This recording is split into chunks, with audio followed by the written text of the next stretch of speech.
किसी ने बड़े कमाल की बात कही है कि समाज को आगे बढ़ाने के लिए क्या करना चाहिए। लोगों को एक दूसरे की टांग खींचने की बजाय एक दूसरे के हाथ खींचने चाहिए। हाय गाइस, मैं हूं आरजे कार्तिक। एक छोटी सी कहानी। ये कहानी एक ऐसे लड़के की जिसका जन्म गरीब परिवार में हुआ, जिसकी जिंदगी में इतना स्ट्रगल था कि वो जैसे तैसे 10वीं पास कर पाया। 10वीं पास करने के बाद में गांव से शहर आ गया। शहर आकर के नौकरी की तलाश करने लगा। एक दिन अखबार में उसे एक विज्ञापन दिखा जिसमें लिखा था, ऑफिस में असिस्टेंट की जरूरत है, सहायक कर्मचारी की जरूरत है, जिसको ऐसे ही ऑफिस का छोटा मोटा काम करना था। बहुत बड़ी पोस्ट नहीं थी, लेकिन इस व्यक्ति ने डरते डरते अप्लाई कर दिया। इसे ऑफिस का पता मालूम चला, वहां पहुंचा, देखा लंबी लाइन लगी हुई थी, बड़े सारे लोग आए हुए थे। वहां जाकर के इसने इंटरव्यू देना शुरू किया। इंटरव्यूअर अलग अलग सवाल कर रहे थे। आखिरी में से एक इंटरव्यूअर ने सवाल किया कि क्या आपके पास में ईमेल आईडी है। इसे पता ही नहीं था कि ईमेल आईडी क्या होती है। चौंक गया और इसने बोला कि नहीं, मेरे पास में कोई ईमेल आईडी नहीं है। तो जो सामने वाला था उसने बोला कि कैसे बेवकूफ हो, मॉडर्न जमाना है, टेक्नोलॉजी कहां की कहां पहुंच गई, तुम्हारे पास ईमेल आईडी नहीं, तुम्हें पता ही नहीं क्या होती है ईमेल आईडी, मतलब क्या कर रहे हो तुम। और इसे वहीं से रिजेक्ट कर दिया गया। ये व्यक्ति वहां से बाहर निकला, ये लड़का, और बाहर निकल करके इसने अपनी जेब टटोली। इसके पास में उस दिन 200 रुपए थे।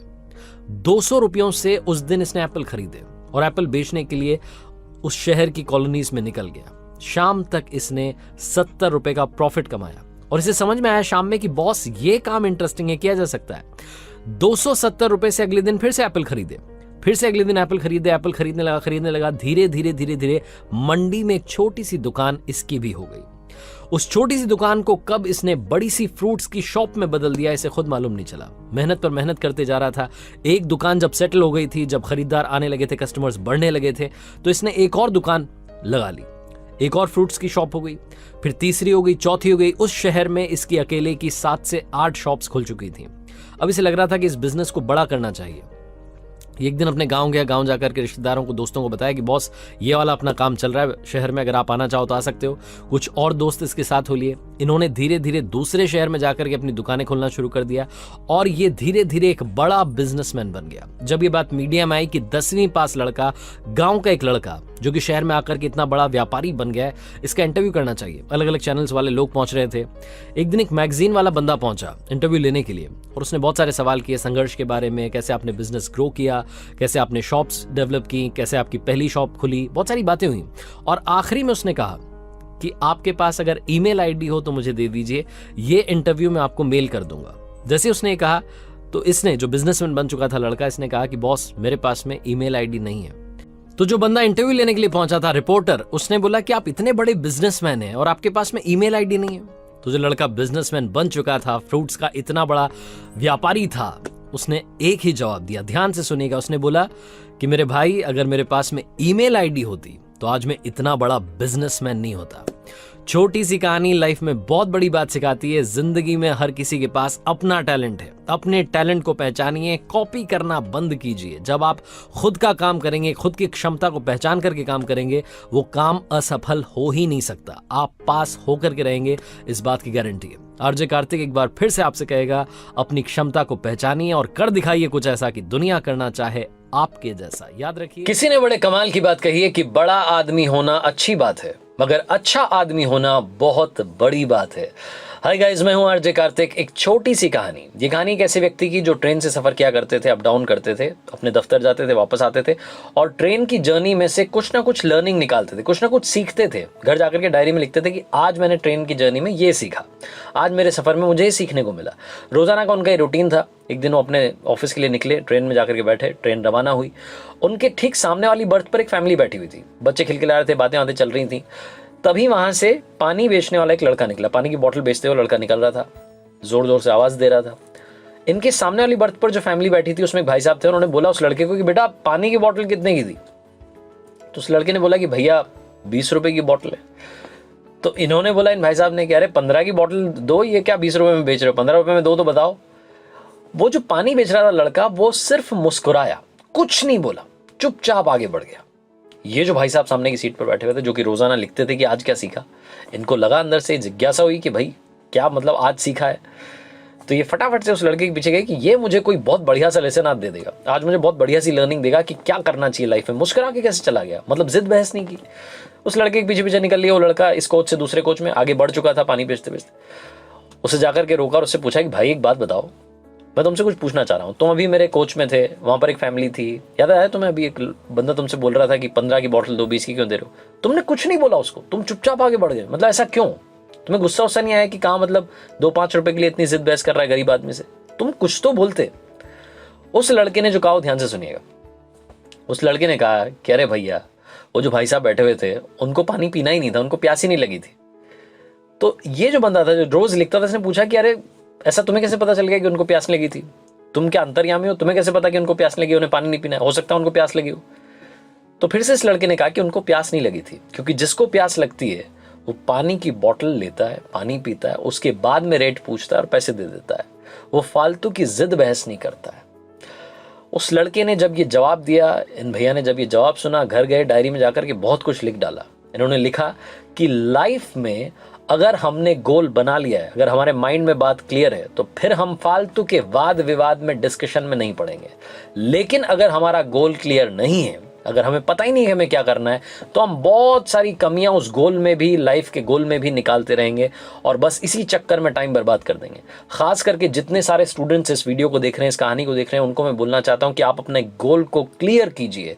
क्योंकि अगर आपके माइंड में क्लियर नहीं हुआ कि आपको क्या करना है, तो आप वो 3-4 ऑप्शंस में उलझ करके रह जाएंगे, साल पर साल निकलते चले जाएंगे और उसके बाद में आपको रियलाइज होगा कि यार टाइम तो तब था, तब तो कुछ किया ही नहीं। लाइफ में अपने गोल को क्लियर बनाइए, उसके बाद में डिस्कशन में पढ़ने वाली तो बात आएगी नहीं। आप चाहें तो इसके लिए करियर कंसल्टेंट्स होते हैं, उनसे आप कंसल्ट कर सकते हैं। लाइफ में आपके आसपास कई सारे ऐसे लोग होंगे, ऐसे दोस्त होंगे, फैमिली में लोग होंगे जिनसे आप पूछ सकते हैं कि मुझे क्या करना चाहिए। अपने गोल को क्लियर कीजिए और उसी के साथ आगे बढ़िए। आरजे कार्तिक एक बार फिर से आपसे कहेगा, कर दिखाओ कुछ ऐसा कि दुनिया करना चाहे आपके। किसी ने बड़े कमाल की बात कही है कि लोगों को खोने से मत डरो, डरो इस बात से कि कहीं लोगों का दिल रखते रखते तुम खुद को ना खो दो। हाय गाइस, मैं हूं आरजे कार्तिक। एक छोटी सी कहानी। ये कहानी है आशीष नाम के बंदे की, जिसकी शादी हो गई थी, 2 बच्चे भी थे, जिसकी फैमिली में सब कुछ अच्छा चल रहा था। उसके घर में कहीं कोई कमी नहीं थी। एक बड़ा सा घर था, गाड़ी थी, इकलौती संतान था। उसके मम्मी पापा बड़े शांत स्वभाव के थे, नेक दिल इंसान। लेकिन एक दिन सब कुछ बदल गया। आशीष की मां का देहांत हो गया और 1 महीने के बाद ही आशीष ने अपने पिता से लड़ाई कर ली। उसने अपने पापा को बोला कि पापा जी, आपकी वजह से बड़ी दिक्कत हो रही है। बहू को, जो मेरी वाइफ है, इसको बड़ी परेशानी होती है। दिन भर इसे वो रिचुअल्स फॉलो करने पड़ते हैं, कल्चरल वैल्यूज फॉलो करनी पड़ती हैं, साड़ी पहन करके काम करना पड़ता है। ये मॉडर्न बनना चाहती है लेकिन बन नहीं पा रही है। तो पापा, आपसे एक रिक्वेस्ट है, आप अपने घर में जो नीचे गैरेज है उसमें शिफ्ट हो जाओ। इस लड़के ने, इस बंदे ने अपने ही पिता को अपने ही घर में नीचे गैरेज में शिफ्ट कर दिया। इसके पापा कुछ नहीं बोले, बिना एक शब्द बोले चुपचाप अपना सामान उठा करके गैरेज में शिफ्ट हो गए। 15 दिन के बाद में ये अंकल जी ऊपर आते हैं, सीढ़ी चढ़ करके डोरबेल बजाते हैं। आशीष बाहर निकलता है, अपने पापा को देख करके चौंक जाता है। ऐसे लगता है कि अब लड़ाई होने वाली है, लेकिन अंकल जी लड़ाई नहीं करते, बल्कि उनके हाथ में कुछ वाउचर्स होते हैं, आशीष को देते हैं और बोलते हैं कि बेटा, ये 10 दिन की फॉरेन ट्रिप के वाउचर्स हैं। मैंने आपके लिए, आपकी पत्नी के लिए, आपकी फैमिली के लिए, बच्चों के लिए, आपके लिए मैं लेकर के आया हूँ। ये सरप्राइज है, आप जाओ, घूम करके आओ। वैसे भी तुम्हारी मम्मी के जाने के बाद में तुम उदास रहते हो, मुझे लगता है कि तुम जो है बड़े परेशान रहते हो, तुम्हारा मन हल्का हो जाएगा, बच्चों को अच्छा लगेगा, जाओ घूम करके आओ। तो 10 दिन के लिए अंकल जी अपने बच्चों को फॉरेन ट्रिप पर भेज देते हैं और उसके बाद में अंकल जी असली खेल करते हैं। जिस मकान में आशीष रह रहा था, उस 6 करोड़ के मकान को 3 करोड़ में बेच करके अपने लिए एक छोटा सा घर ले लेते हैं और आशीष का सारा सामान एक अपार्टमेंट में किराए पर फ्लैट लेते हैं, उसमें शिफ्ट करवा देते हैं। आशीष जब 10 दिन के बाद में घूम करके वापस अपने घर आता है, तो उसके घर के दरवाजे पर बड़ा सा ताला लगा होता है और बाहर एक गार्ड बैठा होता है। आशीष बोलता है कि ताला किसने लगाया, मेरे पापा कहाँ गए? तो गार्ड बोलता है कि अरे साहब, क्यों परेशान हो रहे हो, मुझे बोल करके गए, बात करवा देना। तो आशीष बोलता है कि तुम क्या बात करवाओगे, मैं बात करता हूँ। तो कॉल लगाता है आशीष, उसके पापा का नंबर नहीं लगता है, आउट ऑफ रीच आता है। तो गार्ड बोलता है कि साहब, ये नंबर नहीं लगेगा, साहब मुझे दूसरा नंबर लिखवा के गए हैं। गार्ड जाता है अंदर, अपने कैबिन में से निकालता है एक छोटी सी पर्ची, उसमें नंबर होता है, कॉल करता है और बात करवाता है आशीष की उसके पिता से। आशीष जब बात करता है तो बोलता है कि पापा, ये क्या तरीका है, यहाँ पर ताला लगा हुआ है, ये है वो है, बच्चे कहाँ खड़े होंगे, हम बड़े परेशान हो रहे हैं। तो उसके पापा बोलते हैं कि बेटा बस 15 मिनट रुकना, मैं आ रहा हूँ। 15 मिनट के बाद में गाड़ी आती है, गाड़ी में से अंकल जी उतरते हैं। अंकल जी जाकर के आशीष को बोलते हैं कि बेटा, ये पकड़ो चाबी, इस फ्लैट में तुम्हारा सारा सामान शिफ्ट करवा दिया है, 1 साल का किराया दे दिया है। अब तुम्हारी पत्नी को जैसे रहना है, जैसे तुम्हें पत्नी को रखना है तुम रखो, मुझे परेशान मत करो। तो आशीष पूछता है कि पापा आप कहाँ रहेंगे? तो अंकल जी बोलते हैं कि बेटा मैंने तो अपने लिए एक छोटा सा घर खरीद लिया है, मैं उसमें खुश हूँ, अब तुम्हें जैसे रहना है तुम रहो। छोटी सी कहानी बहुत बड़ी बात सिखाती है। लाइफ में पेरेंट्स की हमेशा कद्र करना, इससे पहले कि पेरेंट्स आपकी कद्र करना बंद कर दें। और वैसे भी पेरेंट्स आपकी कद्र करना कभी बंद नहीं करेंगे, इसलिए उन्हें कभी भी दुखी मत करना। आरजे कार्तिक एक बार फिर कहेगा, कर दिखाओ कुछ ऐसा कि दुनिया करना चाहे आपके जैसा। ऊपर किसी ने बड़े कमाल की बात कही है कि कैलेंडर हमेशा तारीख बदलता रहता है, मगर एक दिन एक तारीख ऐसी आती है जो हमेशा के लिए कैलेंडर को बदल देती है। इसीलिए जिंदगी में सब्र रखें, वक्त हर किसी का आता है, मेहनत करते रहें। हाय गाइस, मैं हूं आरजे कार्तिक। एक छोटी सी कहानी, ये कहानी एक गरीब लड़के की। एक ऐसा लड़का जिसकी फैमिली में ज्यादा पैसा नहीं था, घर घर जाकर के सामान बेचता था स्कूल के बाद में, और उस सामान से जो पैसा इसको मिलता था उस पैसे से स्कूल की फीस भरता था।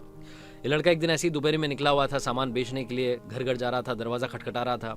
इसे जोरों की भूख लग रही थी, तो इसने डिसाइड किया कि अब जिस भी घर का दरवाजा खटखटाएगा उससे पैसे के बदले खाना मांग लेगा। ये गया, जाकर के इसने दरवाजा नॉक किया।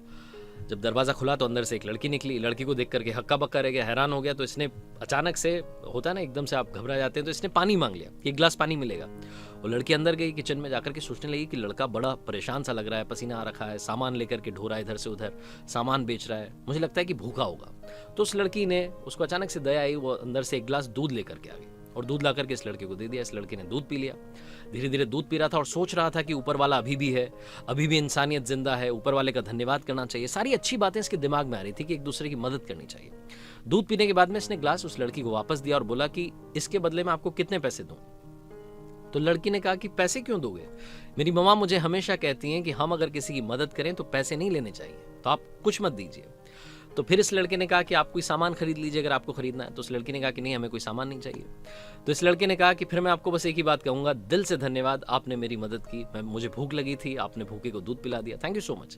ऐसा बोल करके वहां से चल दिया। और गली में जब ये जा रहा था तो सोच रहा था कि यार इंसानियत अभी जिंदा है, वो लड़की मेरे लिए एक गिलास दूध लेकर के आ गई, मेरी मदद कर दी, ऊपर वाला देखो मदद करता है, ये वो बहुत सारी अच्छी अच्छी बातें इसके दिमाग में चल रही थी। ये बात आई गई हो गई। इस लड़के ने पढ़ाई पूरी की, स्कूल की पढ़ाई की, कॉलेज की पढ़ाई की, उसके बाद में बड़े शहर में बड़ा डॉक्टर बन गया। इधर ये जो लड़की थी, जब ये बड़ी हो रही थी तो इसकी फैमिली कंडीशंस बिगड़ गई। इस लड़की की तबीयत बिगड़ गई, खराब हो गई। वहाँ के लोकल डॉक्टर्स ने इससे कहा कि आप बड़े शहर जाइए, बड़े डॉक्टर को दिखाइए।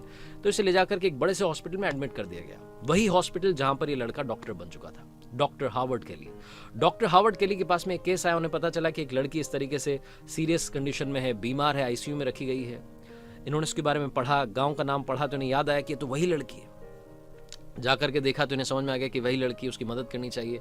इन्होंने और एक्सपर्ट डॉक्टर्स को बुलाया, सारी जी जान लगा दी उसको ठीक करने में। उसकी तबीयत फाइनली धीरे धीरे ठीक होने लगी। जब वो ठीक हो गई तो डॉक्टर साहब ने अपनी तरफ से ट्रीटमेंट के बाद में जो बिल जाता है वो बिल एक लिफाफे में रख करके दिया और साथ में एक छोटा सा नोट, ऊपर पेन से लिख करके एक नोट और उसके साथ में अटैच कर दिया। तो ये लिफाफा जब इस लड़की के पास में पहुंचा, जब ये स्टेबल हो चुकी थी, ठीक हो चुकी थी, तो इसने देखा कि इसके पास में बिल आ चुका है। तो ये घबरा गई। ये ठीक तो हो चुकी है लेकिन इसकी फैमिली कंडीशंस ऐसी नहीं थी कि अब ये बिल पे कर सके। तो ये सोचने लगी कि पता नहीं कितने का बिल आया होगा। इसने वो लिफाफा खोला, उसमें वो ट्रीटमेंट के बारे में सब कुछ लिखा था, दवाइयों के बारे में लिखा हुआ था और साथ में एक छोटी सी पर्ची, एक छोटा सा नोट चिपका हुआ था जिस पर पेन से कुछ लिखा हुआ था। तो इसने वो ध्यान से पढ़ा तो उस पर लिखा हुआ था कि आपके ट्रीटमेंट का बिल बहुत सालों पहले एक गिलास दूध से पे कर दिया गया है। डॉक्टर साहब वहां पहुंचे, डॉक्टर को देख करके ये भी पहचान गई और इसने कहा कि आपका दिल से धन्यवाद, आपने उस दिन मुझे दिल से थैंक यू कहा था, आज मैं आपको दिल से थैंक यू कहती हूँ। छोटी सी कहानी लाइफ में बहुत बड़ी बात सिखाती है। अगर आप अच्छा करते हैं तो लाइफ में अच्छाई घूम फिर करके आपके पास जरूर आएगी। अगर आप बुरा करते हैं तो घूम फिर करके वो बुराई आपके पास अपने आप चली आएगी। इसीलिए लाइफ में कर्मा सबसे बड़ी चीज है। अच्छे कर्म कीजिए, अच्छे रिजल्ट्स अपने आप आएंगे, ये हर शास्त्र में कहा गया है। आरजे कार्तिक जाते आते एक बार फिर आपसे कहेगा, अच्छे काम करते चलिए, हौसले के साथ, अपनों के प्यार के साथ, कर दिखाओ कुछ ऐसा कि दुनिया करना चाहे आपके जैसा। और हाँ, किसी ने बड़े कमाल की बात कही है कि पूरी धरा यानी कि सृष्टि, ये पृथ्वी, ये संसार, पूरी धरा भी अगर साथ दे तो कुछ और बात है, पर तू अगर जरा भी साथ दे तो कुछ और बात है। यूं तो चलने को एक पांव से भी चलते हैं लोग, मगर दूसरा भी साथ दे तो कुछ और बात है। हाय गाइस, मैं हूं आरजे कार्तिक। एक छोटी सी कहानी, ये कहानी जिसने लिखी है वो लिखते हैं कि मैं अपने शहर से दूसरे शहर में जाकर के जॉब कर रहा था, लेकिन जब कभी अपने होम टाउन आता था तो अपने दोस्तों से मिलना नहीं भूलता था। हमारी रीयूनियन होती थी और रीयूनियन के लिए हम जिस जगह पर मिलते थे वो था हमारे शहर का फेमस लस्सी वाला। छुट्टियों के दिन थे, मैं अपने घर आया हुआ था। मैंने आकर के अपने दोस्तों को कॉल लगाया और बोला कि आ जाओ अड्डे पर मिलते हैं। लस्सी वाले के हम सब पहुंच गए। जाकर के हमने ऑर्डर दे दिया। गर्मियों के दिन थे, बाहर कुर्सियां लगी हुई थी, ऊपर कनात लगी हुई थी। सारे नीचे जाकर के बैठ गए आराम से। लस्सी का ऑर्डर कर दिया। इंतजार कर रहे थे कि लस्सी का ग्लास आएगा। हंसी मजाक चल रही थी, दोस्ती यारी की बातें चल रही थी। तभी मेरे सामने आकर के एक बूढ़ी अम्मा खड़ी हो गई। 75 से 80 साल उनकी उम्र रही होगी। हाथ में डंडा था, आंखें धसी हुई थी, जुबान लड़खड़ा रही थी, कमर झुकी हुई थी, चेहरे पर भूख दिख रही थी। और आकर के बस इतना सा बोली कि बेटा ऊपर वाले के नाम पर कुछ दे दे। मेरे आगे आकर के उन्होंने हाथ फैला दिए। मुझसे रहा नहीं गया, पता नहीं क्या हुआ। वैसे मैं भिखारियों को भीख नहीं देता हूं, लेकिन उस दिन पता नहीं क्या हुआ, अपने आप मेरा हाथ वॉलेट की तरफ चला गया। मैं सिक्के ढूंढने लगा। फिर पता नहीं दूसरा आइडिया आया, दूसरा ख्याल आया, मैंने वॉलेट अपनी जेब में रख लिया। आप सोच रहे होंगे कि शायद मैंने पैसा नहीं दिया। पैसा मैंने नहीं दिया, लेकिन मैंने उनसे कहा कि दादी जी क्या आप लस्सी पिएंगी? और जैसे मैंने दादी जी कहा, उनके चेहरे पर एक छोटी सी मुस्कान आ गई। और मेरे दोस्त पीछे से देखने लगे कि यार ये क्या कर रहा है। मतलब 5 रुपए, 3 रुपए, 7 रुपए में बात खत्म हो जाएगी, 10 रुपए में बात खत्म हो जाएगी। सिक्के दे के फ्री कर, लस्सी पिला रहा 30 रुपए की। मतलब दोस्तों को शायद ऐसा लग रहा होगा कि मैं गरीब हो जाऊंगा, वो मुझे ठग करके चली जाएंगी। लेकिन मैंने फिर से पूछा कि दादी जी क्या आप लस्सी पिएंगे? दादी जी ना नुकुर करते हुए धीरे से हाँ उन्होंने भर दी। और उनकी हाँ को देख करके मुझे लगा, उनको सुनकर मुझे लगा कि ये बहुत दिनों से भूखी हैं। पता नहीं क्या हुआ, मैंने जोर से आवाज लगाई कि भैया एक लस्सी और। दादी जी दूर जाकर के खड़ी हो गई, फिर से वापस मेरे पास आई, अपनी पोटली में से कुछ सिक्के निकाले और बोली कि बेटा ये 5-7 रुपए है, आप जो पेमेंट करोगे उसमें ये पैसे मिला लेना। मेरे चेहरे पर सारे भाव उड़ गए, मेरे आंखों में जैसे आंसू सूख गए। ऐसा मुझे लगा कि मैं सुन्न रह गया। उन्होंने मुझे पैसे देने की बात कर दी। मैंने उनसे कहा कि माताजी माफ कीजिए, आप जाकर के बैठिए, अभी लस्सी आ रही है। लस्सी वाला आया, लड़का नौकर आकर के उसने सबको ग्लासेस दे दिए, उनको भी ग्लास दे दिया। अब वो दूर जाकर के बैठ गई नीचे जमीन पर। हम सब कुर्सियों पर बैठे हुए थे। अब वो कुर्सी मुझे काटने लगी कि मैं यहाँ बैठा हुआ, वो नीचे बैठी हुई है। मन तो ऐसा कर रहा था कि उनको बुलाऊं, अपने बगल की कुर्सी में बैठाऊं, लेकिन फिर लग रहा था कि लोग सोचेंगे कि अजीब आदमी है, मतलब भीख मांगने वाली महिला को यहाँ बैठा रहा है, ये कर रहा है, वो कर रहा है। फिर दूसरा ख्याल आया, मैं उठा अपनी सीट से और जाकर के उनके पास जाकर के नीचे जमीन पर बैठ गया। दोस्त देख रहे थे कि क्या हरकत कर रहा है। तभी वो लस्सी वाला जो था उसने दूर से आवाज लगाई कि भैया इधर आइए, 2 कुर्सी आपके लिए भिजवा रहा हूं। वो नौकर 2 कुर्सी लेकर के आया, दादी जी को बिठाया, मुझे बिठाया। और उसके बाद में वो बोला, लस्सी की वाला जो था, दुकान वाला, वो बोला कि सर जी धन्यवाद मत कहिएगा, क्योंकि मेरी दुकान में ग्राहक तो हमेशा आते हैं, लेकिन इंसान कभी कभार आते हैं। आज आपने यहाँ आकर के सब करके मेरी आंखें खोल दी, मुझे बहुत बड़ी बात सिखा दी। अब से मैं कोशिश करूंगा कि मेरी दुकान के आसपास अगर कोई ऐसा दिखे तो उसे मैं फ्री में लस्सी पिलाऊं। छोटी सी कहानी लाइफ में बहुत बड़ी बात सिखाती है। मदद करते चलिए, मुस्कान बांटते चलिए। अगर आपको ऊपर वाले ने इस काबिल बनाया कि आप किसी की मदद कर सकें, तो मदद करने से पीछे मत हटिए। कई लोग कहते हैं कि भिखारियों को भीख नहीं देनी चाहिए, पैसा मत दीजिए, लेकिन अगर आपको कोई गरीब आदमी दिख रहा है तो उसे भोजन जरूर करवाइए। वो कहते हैं ना कि कब ऊपर वाला आपको किसी का ऊपर वाला बना करके भेज दे, आपको भी मालूम नहीं चलेगा। लोगों की दुआएं कमाना बहुत मुश्किल है। पैसे तो हर कोई कमाता है, दुआएं कमाइए, दुआओं के साथ कर दिखाइए कुछ ऐसा कि दुनिया करना चाहे आपके जैसा। याद रखिए, किसी ने बड़े कमाल की बात कही है कि जिंदगी में आप किससे सलाह ले रहे हैं ये जानना बहुत जरूरी है, क्योंकि अर्जुन भगवान श्री कृष्ण से सलाह लेता था और दुर्योधन मामा शकुनी से। हाय गाइस, मैं हूं आरजे कार्तिक। एक छोटी सी कहानी। ये कहानी 2 दोस्तों की है। 2 ऐसे दोस्त जो कि बचपन से साथ रहे, कॉलेज में साथ पढ़े, बाद में जिस कंपनी में अप्लाई किया वहां भी साथ में जॉब लग गई। जॉब से एक दिन शाम में घर लौट रहे थे, अपनी गाड़ी में थे, और उसी वक्त इनकी कार का भयानक एक्सीडेंट हो गया। इतना भयानक एक्सीडेंट हुआ कि इन दोनों को हॉस्पिटल ले जाना पड़ा, हॉस्पिटलाइज्ड हुए। कोइंसिडेंटली एक ही कमरे में इनको रखा गया। उस कमरे में खासियत ये थी कि सिर्फ एक खिड़की थी। विंडो साइड में जो पलंग लगा था, जो बेड लगा था, उस पर एक दोस्त को शिफ्ट कर दिया गया। जो दीवार की साइड में बेड लगा हुआ था उस पर दूसरे दोस्त को शिफ्ट कर दिया गया। तो एक पेशेंट आ गया विंडो साइड में, एक पेशेंट आ गया दीवार साइड में। इस कहानी को अब ऐसे समझिएगा कि विंडो साइड वाला दोस्त है और एक दीवार साइड वाला दोस्त है। विंडो साइड वाले दोस्त से दीवार साइड वाले दोस्त को जेलसी होने लगी। उसको लगा कि अब मूवमेंट तो हम कर नहीं सकते हैं, जा नहीं सकते हैं, खिड़की से बाहर देख लेते, लेकिन ये जो किस्मत है ये भी मेरे दोस्त की है। वो खिड़की से बाहर देख सकता है, मैं खिड़की से बाहर नहीं देख सकता हूँ। तो उसको इस बात से जलन होने लगी। 2-3 दिन उसने इस बात को इग्नोर किया। उसने सोचा कि क्या बोलना खिड़की के बारे में, लेकिन उससे रहा नहीं गया। तो एक दिन उसने पूछ लिया अपने दोस्त से कि मेरे भाई एक बात बताओ, खिड़की के बाहर क्या दिख रहा है? तो उसको लग रहा था कि नज़ारे दिख रहे होंगे, कुछ बताएगा मेरा दोस्त। तो दोस्त ने बताना शुरू किया कि भाई खिड़की के बाहर एक बड़ा सुंदर सा पार्क है, उधर नीचे की तरफ बच्चे खेल रहे हैं, फैमिलीज आई हुई हैं, हंसी खुशी में सब लोग हैं। एक बड़ा सा पेड़ लगा हुआ है पार्क में जिसके नीचे काफ़ी लोग बैठे हुए हैं, पिकनिक चल रहा है, बड़ा अच्छा सा लग रहा है। और अब तो देखो मेरे दोस्त, बादल भी आ गए हैं, ऐसा लग रहा है कि थोड़ी देर में शायद फुहारें आने लगेंगी, बारिश होने लगेंगी, तो बड़ा अच्छा लग रहा है। तो अब इस दोस्त को जो कि दीवार साइड में था, इसको बड़ी जेलसी होने लगी कि यार मतलब इतना बढ़िया सीन मैं मिस कर रहा हूँ, काश मेरा वाला पलंग उस साइड में लगा होता, काश मैं उस साइड में होता तो बड़ा अच्छा होता। दूसरे दिन फिर से इसने शाम में पूछा कि भाई आज क्या चल रहा है। तो जो दोस्त था विंडो साइड वाला, उसने फिर से अच्छी अच्छी बातें बताना शुरू किया कि भाई ऐसा हो रहा है, वैसा हो रहा है, आज तो पार्क में नए पौधे भी लग रहे हैं, कुछ लोग काम कर रहे हैं, बड़ा अच्छा से, आज बादल नहीं है, धूप खिली हुई है, लेकिन बड़ा अच्छा लग रहा है, आज बड़ा अच्छा सा लग रहा है, बाहर की तरफ मैं देख रहा हूँ। तो इस दोस्त को लगा कि काश मेरा पलंग उधर होता। तीसरी शाम में फिर से इसने पूछा, फिर से उसने अच्छी बातें बताई, फिर से लगा कि काश उधर होता। ये रूटीन चलने लगा और रोज इसकी जो जेलसी थी वो बढ़ने लगी। एक रात में वो जो विंडो साइड वाला दोस्त था, उसको दिल का दौरा पड़ा, हार्ट अटैक हुआ। और हार्ट अटैक जब हो रहा था, जब वो तड़प रहा था, तब इस वाले दोस्त की जो दीवार साइड में था, इसकी नींद खुल गई, लेकिन ये कुछ नहीं बोला, चुपचाप रहा। और सही टाइम पर ट्रीटमेंट नहीं होने की वजह से विंडो साइड वाले दोस्त की डेथ हो गई।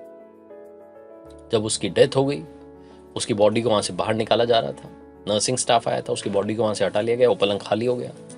तो ये जो दीवार साइड वाला दोस्त था, इसने नर्सिंग स्टाफ से पूछा कि क्या आप एक छोटी सी मदद कर सकते हैं। उन्होंने बोला कि हाँ जी बताइए, कि मैं बड़ा दुखी हूँ कि मेरे दोस्त की डेथ हो गई है और मेरा दोस्त अब इस दुनिया में नहीं रहा है, लेकिन एक छोटा सा आपका फेवर चाहिए। तो उन्होंने बोला कि हाँ जी बताइए ना, क्या करना है। तो इसने बोला कि अगर आप मेरा वाला जो बेड है, अगर इसको आप विंडो साइड में शिफ्ट कर देंगे तो थोड़ा सा ठीक रहेगा, मुझे भी थोड़ा देखने को मिल जाएगा। तो उन्होंने बोले हाँ कोई बात नहीं, आप कौन सी बड़ी बात है। तो उनका इस पेशेंट को इस तरफ से इस तरफ शिफ्ट कर दिया गया, ये विंडो साइड में आ गया। जब ये विंडो साइड वाले पलंग पर आया, जब ये उस बेड पर पहुंचा जिस पर ये पहुंचना चाह रहा था, और जब इसने बाहर देखा तो इसे बाहर कुछ नहीं दिखाई दिया। वहां कोई पार्क नहीं था, कोई बच्चे नहीं थे, कोई बड़ा पेड़ नहीं था, कोई पिकनिक नहीं चल रहा था, कोई बादल कुछ नहीं। वहां तो बादल के आसमान नहीं दिख रहा था, क्योंकि वहां पर थी एक बदसूरत सी, खामोश सी, बड़ी सी, गंदी सी दीवार। वो जो विंडो साइड वाले बेड पर जो दोस्त था, वो अपने दीवार साइड वाले बेड पर जो दोस्त था, उसको बड़ी अच्छी अच्छी बातें बता करके पॉजिटिव कर रहा था, लेकिन वो जेलसी के मारे मरा जा रहा था। उसे इसी बात से जलन थी कि काश मेरा बेड उस तरफ होता। जिंदगी में भी बस यही हो रहा है, हम दूसरे के बारे में जानते पहचानते कुछ नहीं है, बस अपने मन में जलन पैदा कर लेते हैं, उससे जलते रहते हैं। वो चाहे कितनी पॉजिटिविटी हमारी तरफ लाए, हम नेगेटिविटी उसकी तरफ फेंकते रहते हैं। लाइफ को समझने की कोशिश कीजिए, पॉजिटिव रहने की कोशिश कीजिए। आपके आसपास ही पॉजिटिविटी है। अपने माइंड में जितने नेगेटिव थॉट्स आते हैं उनको हटाने की कोशिश कीजिए। अच्छे विचारों के साथ, ऊपर वाले के आशीर्वाद के साथ कर दिखाओ कुछ ऐसा कि दुनिया करना चाहे आपके जैसा। याद किसी ने बड़े कमाल की बात कही है कि फितरत तो कुछ यूं भी है इंसान की कि बारिश खत्म हो जाए तो छतरी भी बोझ लगती है। हाय गाइस, मैं हूं आरजे कार्तिक। एक छोटी सी कहानी। ये कहानी उस वक्त की जब एक बड़े से पिंजरे में कुछ बंदरों को डाला गया। बंदर जैसे ही पिंजरे में पहुंचे तो उन्होंने देखा कि वहां पर एक सीढ़ी लगी हुई थी। सीढ़ी के ऊपर वाले हिस्से में कुछ केले लटकाए गए थे। अब एक बंदर का मन हुआ, भूख लग रही थी, वो सीढ़ी पर चढ़ने की कोशिश करने लगा। जैसे ही सीढ़ी पर चढ़ा, उस पर ठंडा पानी गिराया गया और यही ठंडा पानी बाकी के बंदरों पर जोर से फेंका गया। यानी कि यही सजा सबको मिली। सब ठंड के मारे दुबक करके चुपचाप बैठ गए। अब थोड़ी देर के बाद में दूसरे बंदर ने कोशिश की। वो गया सीढ़ी के पास में, केले खाने की कोशिश करने के लिए चढ़ने लगा। जैसे ही चढ़ने लगा वैसे ही उस पर ठंडा पानी फेंका गया और यही सजा बाकी के बंदरों को मिली। वो भी दुबक करके बैठ गया। तीसरे ने कोशिश की, चौथे ने कोशिश की, यही सलूक सबके साथ में होने लगा। अब बंदरों को धीरे धीरे समझ में आने लगा कि अगर हम वहां जाने की कोशिश करेंगे तो हम पर ठंडा पानी फेंका जाएगा। बंदरों ने मनी मन डिसाइड कर लिया कि भाई नहीं जाएंगे। अब किसी एक को तो भूख लगने लगी। अचानक से किसी ने हिम्मत करके कोशिश की, वो सीढ़ी के पास गया। जैसे ही सीढ़ी पर गया, चढ़ने की कोशिश करने लगा, इससे पहले कि उस पर ठंडा पानी गिराया जाता, बाकी के बंदरों ने मिलकर के उसकी पिटाई कर दी, उसकी धुनाई कर दी, उसको समझा दिया कि बेटा वापस नहीं जाना है। वो चुपचाप आके बैठ गया। फिर थोड़ी देर के बाद में किसी ने हिम्मत करके कोशिश की, हो गया सीढ़ी के पास में, फिर से उसकी बाकी के बंदरों ने पिटाई कर दी। ये प्रोसेस चलने लगी। जैसे ही कोई बंदर सीढ़ी पे चढ़ने की कोशिश करता, बाकी के बंदर मिलकर के उसकी पिटाई कर देते। अब ये प्रोसेस चलती जा रही थी। जिस कलाकार ने इन सारे बंदरों को पिंजरे में रखा था, उसने एक नया आइडिया सोचा। उसने एक पुराने बंदर को बाहर निकाला और नए बंदर को अंदर घुसाया। जैसे ही नया बंदर अंदर गया, उसने देखा कि सीढ़ी पर केले लटके थे। उसे तो भूख लग रही थी। उसको मालूम नहीं था कि अंदर पिंजरे में चल क्या रहा है। तो उसने कोशिश की, वो सीढ़ी के पास गया, चढ़ने की कोशिश करने लगा। जैसे ही चढ़ने लगा, इससे पहले कि उस पर ठंडा पानी फेंका जाता, बाकी के पुराने बंदरों ने मिलकर के उसकी पिटाई कर दी। उसे समझ में नहीं आया कि पिटाई क्यों हुई है, चुपचाप कोने में जाके बैठ गया।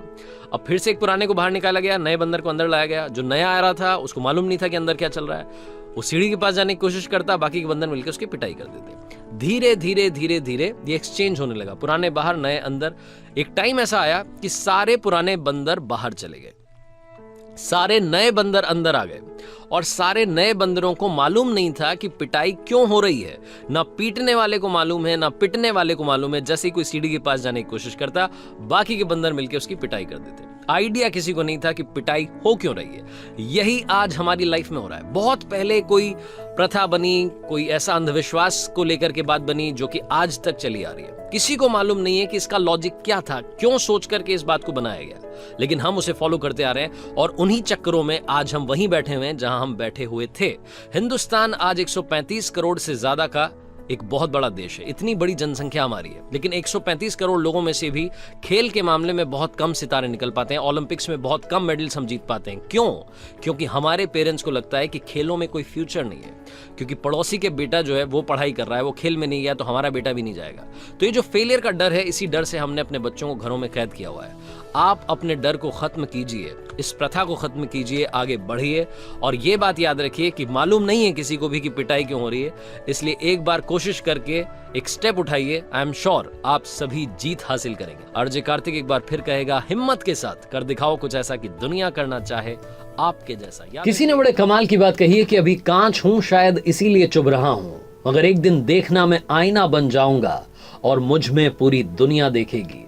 हाय गाइस, मैं हूं आरजे कार्तिक। एक छोटी सी कहानी, ये कहानी आपको सिखाएगी कि जिंदगी में अगर आपका भी सपना कभी टूटा है तो वापसी कैसे करनी है, कम बैक कैसे करना है, जिंदगी में नया सपना कैसे देखना है और उसको पूरा कैसे करना है। स्पेन का एक 10 साल का लड़का, जिसका एक सपना था कि वो फुटबॉलर बनना चाहता था, उसने अपने पेरेंट्स को जाकर के बताया कि पापा देखना, एक दिन स्पेन का नंबर 1 फुटबॉलर बनूंगा, नंबर 1 गोलकीपर बनूंगा। उस लड़के को गोलकीपिंग बड़ी पसंद थी। उसने अपने पेरेंट्स को बताया, पेरेंट्स ने उस पर भरोसा किया। मम्मी पापा ने उसके लिए कोचिंग शुरू करवा दी, फुटबॉल के ग्राउंड पर जाने लगा, कोच साहब से मिलने लगा और जाकर के कोच को बोलने लगा कि सर देखना, एक दिन मैं स्पेन का बहुत बड़ा फुटबॉलर बनूंगा, जो हमारे यहाँ का बहुत बड़ा क्लब है रियल मैड्रिड, उनकी तरफ से गोलकीपिंग करूंगा। तो कोच ने देखा कि उसका जो स्टूडेंट है, जो खेलने के लिए आया है, सीखने के लिए आया है, उसकी आंखों में चमक है, वो सपना है। कोच ने भी पूरे पैशन के साथ में उसको सिखाया, उसको तैयार किया। वो 10 साल का लड़का कब 20 साल का हो गया मालूम नहीं चला, और इन 10 सालों में उसने कमाल की परफॉर्मेंसेस दी, कमाल के गेम्स खेले। एक ऐसा दिन आने वाला था कि उसे रियल मैड्रिड वाले साइन करने वाले थे, लेकिन उस दिन के आने से पहले ही एक शाम में वो अपने दोस्तों के साथ में घूम रहा था, कार में था, तभी उसकी कार का एक्सीडेंट हो गया। इतना भयानक हादसा हुआ कि लड़का हॉस्पिटल पहुंच गया, हॉस्पिटलाइज था, और डॉक्टर्स ने इसके पेरेंट्स को बताया कि आपके बच्चे के कमर के नीचे के हिस्से को पैरालिसिस हो चुका है, लकवा मार गया है, आपके बच्चे की कमर के नीचे का हिस्सा पैरालाइज हो चुका है, अब आपका बच्चा कभी भी चल नहीं पाएगा, हिल नहीं पाएगा, फुटबॉल खेलना तो बहुत दूर की बात है। इस बच्चे के पेरेंट्स की आंखों में आंसू थे, उन्हें समझ में नहीं आ रहा था कि उनके बच्चे का इतना बड़ा सपना टूट गया था। उन्होंने जाकर के अपने बच्चे से बात की, उसे बाद में समझाया कि बेटा अब आपके लिए आने वाली जिंदगी बड़ी मुश्किल होने वाली है। इस लड़के को जब मालूम चला तो हिल चुका था, इसके लिए सारे सपने टूट गए थे, उदास था, मायूस था, समझ नहीं पा रहा था कि क्या होगा आगे। 18 महीने, 1.5 साल तक ये लड़का हॉस्पिटल में था। आप सोचिए कि कोई 1.5 साल तक हॉस्पिटल में रहेगा, उसके माइंड में क्या क्या चलता रहेगा, कितने सारे नेगेटिव थॉट्स आएंगे। इस लड़के के साथ भी ये हो रहा था, लेकिन इसने हार नहीं मानी। इसे लग रहा था कि इसने लाइफ में पॉजिटिविटी के साथ में कम बैक करना है, वापसी करनी है।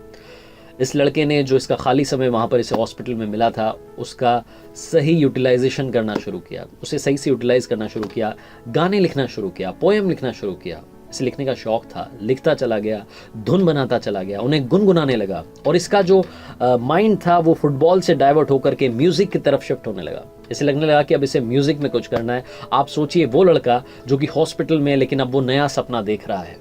आप यकीन नहीं मानेंगे, 5 साल के बाद में इस लड़के का एक सॉन्ग आता है जो कि पॉपुलर हो जाता है। सॉन्ग था life goes on the same, और ये लड़का स्पेन का बहुत पॉपुलर सिंगर बन जाता है। जूलियो इग्लेसियस इनका नाम है, जिनकी सच्ची कहानी आज आपके साथ में मैंने शेयर की है।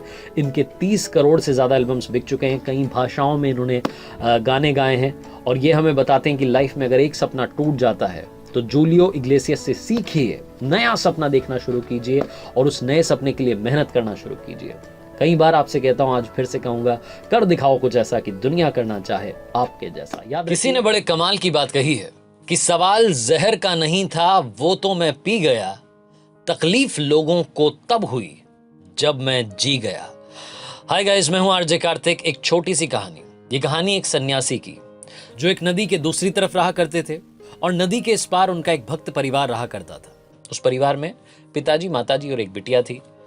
इस फैमिली की ड्यूटी थी कि ये हर शाम में बाबा जी के वहां तक पहुंचते थे और गाय का दूध लेकर के जाते थे, क्योंकि बाबा जी का एक रूटीन था कि वो गाय का दूध पीते थे और ईश्वर की तपस्या करते थे। रोजाना वो तपस्या में लीन रहते थे। शाम में जब इस परिवार से कोई भी वहां पहुंचता था तो वो गाय का दूध वहां ले लेते। उसके बाद में गाय का दूध पीने के बाद फिर से तपस्या में बैठ जाते। वो जो सन्यासी थे, वो जो बाबा जी थे, वो एक बात की सिद्धि चाहते थे। वो एक बात को सिद्ध करना चाहते थे। उसके लिए लगातार तप कर रहे थे। उनकी ये ख्वाहिश थी, इच्छा थी कि वो एक बार पानी पर चले। पानी पर चलने की सिद्धि वो प्राप्त करना चाहते थे। इसके लिए लगातार उनकी तपस्या चली जा रही थी। बरसों से वो तपस्या कर रहे थे। मॉनसून का वक्त आया। ये जो परिवार था, इसमें जो पिताजी थे, उनको शहर जाना पड़ा किसी काम से। तो घर पर माताजी थी और बिटिया थी। अब माताजी ने बिटिया से कहा कि बेटा, आज शाम में आपको वहां पर गाय का दूध लेकर के जाना है बाबा जी के लिए। वो केतली में दूध लेकर के बिटिया जाने के लिए तैयार हुई। तभी अचानक से बादल आ गए। तो माताजी ने अपनी बेटी से कहा कि बेटा, एक काम करना, आज बाबा जी को कह देना कि बाबा जी, लग रहा है कि घनघोर बारिश हो सकती है, इसलिए मैं कल आपके लिए दूध लेकर के नहीं आ पाऊंगी। ये छोटा सा मैसेज बाबा जी को दे देना, बाबा जी समझ जाएंगे। बिटिया चली अपने घर से, नदी पार करके पहुंची जहां बाबा जी तपस्या क्या करते थे, उनके आश्रम में। वहां जाकर के उसने दूध की केतली रखी। उसके बाद में बाबा जी को प्रणाम किया और बोली कि माता जी का आज का ये आदेश है कि घनघोर बारिश हो सकती है, इसलिए मैं आपके लिए कल गाय का दूध नहीं लेकर के आ पाऊंगी। पापा जी भी शहर गए हुए हैं। तो जो सन्यासी थे उन्होंने कहा कि अरे बेटा, क्यों परेशान हो रही हो? मैं तुम्हें एक मंत्र दूंगा, कितनी भी बारिश हो, कितनी भी नदी आ जाए, तुम पानी पर चल करके उस पार से इस पार आ जाओगी। लड़की चौंक गई। उसने कहा कि बाबा जी सच में? तो बाबा जी ने कहा कि हाँ, ये मंत्र तुम मुझसे लेकर के जाओ। अगर बारिश हो जाए, अगर नदी में पानी भर जाए, तब भी तुम पानी पर चल करके आ जाना और गाय का दूध लेकर के आ जाना, क्योंकि मेरी तपस्या में कोई भंग नहीं पड़ना चाहिए। लड़की आई वापस आकर के, उसने मम्मी को सारी बात बताई। मम्मी को भी विश्वास नहीं हुआ, लेकिन उन्होंने कहा कि ठीक है भाई, बाबा जी कह रहे हैं। अगली शाम में घनघोर बारिश हो रही थी। नदी में पानी आ चुका था। बाढ़ जैसा सीन हो चुका था। तो वो जो लड़की की माता जी थी, उन्होंने कहा कि बेटा, आज मत जाओ। तो लड़की ने कहा कि नहीं मम्मी, उन्होंने मंत्र दिया, उस पर मुझे विश्वास है और मैं वो नदी पार कर लूंगी, आप घबराओ मत। इतने बड़े बाबा जी हैं, इतने बड़े सन्यासी हैं, इतने दिनों से हम उनकी सेवा करते आ रहे हैं, ऐसे ही थोड़ा ना उनका मंत्र विफल होगा। तो मम्मी ने भी सोचा कि चलो ठीक है, लड़की जाना चाह रही है। लड़की गाय की दूध का जो केतली थी उसको लेकर के चली अपने घर से, और वो केतली उसके हाथ में थी। वो नदी के वहां पहुंची।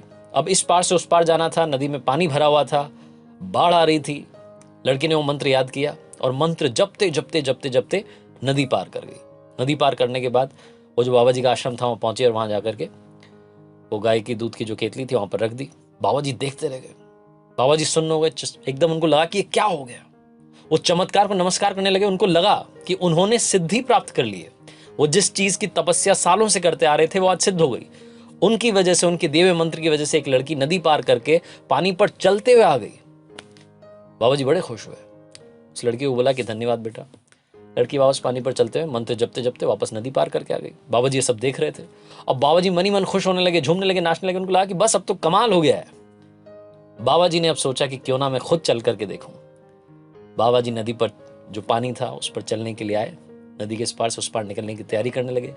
जैसे ही उन्होंने पानी में पैर रखा, बाबा जी डूब गए। बाबा जी डूब गए, लेकिन वो जो लड़की थी वो पानी पर चल करके उस पार चली गई। क्यों? क्योंकि बाबा जी को अपने ही मंत्र पर खुद विश्वास नहीं हो रहा था और उस लड़की को उस मंत्र पर विश्वास था। विश्वास था कि वो नदी पार करके बाबा जी तक दूध पहुंचा देगी।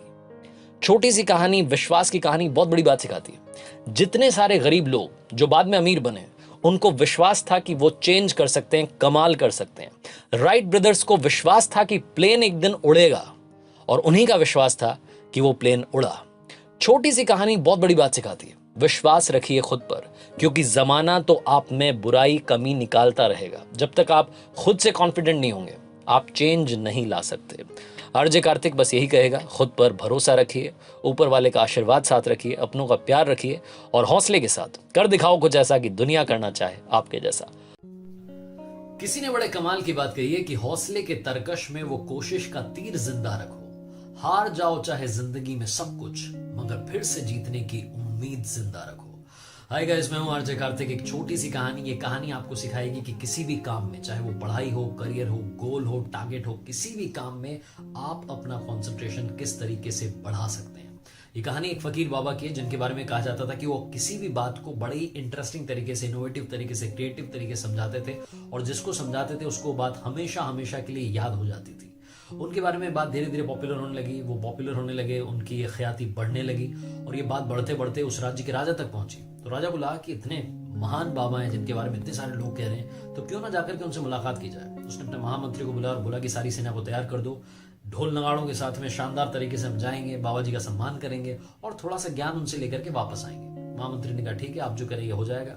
एक दिन डिसाइड किया गया। उस दिन सारी सेना के साथ में, लाव लश्कर के साथ में राजा साहब निकल गए और पहुंचे उन फकीर बाबा के आश्रम के बाहर। वहां जाकर के देखते हैं कि उस दरवाजे से ही वो फकीर बाबा दिख रहे थे। वो अपने बगीचे में गड्ढा खोद रहे थे। तो राजा को लगा कि कैसा बाबा है, मतलब इतना महान बन चुका है लेकिन गड्ढा खोदने का काम कर रहा है, अपने शिष्यों से ये काम करवा लेता। फिर उसने उस बात को इग्नोर किया और अपने महामंत्री को बुला करके बोला कि कुछ सैनिक भेजो और जाकर के बाबा जी को बताओ कि हमारे इस राज्य के राजा साहब आपसे मिलने के लिए आए।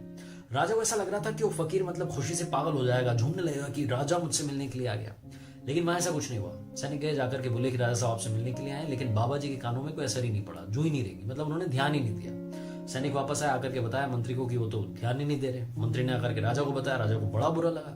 राजा को लगा कि मेरा अपमान हो गया, मतलब मेरी सेना के सामने बाबा मेरा अपमान कर रहा है। मैं यहाँ ज्ञान लेने के लिए आया था, मुझे अपमान मिल रहा है। राजा अब इंतजार करने लगा कि बाबा फ्री हो तो एक बार मिलकर के तो जाएं, इतनी दूर तक आ चुके हैं।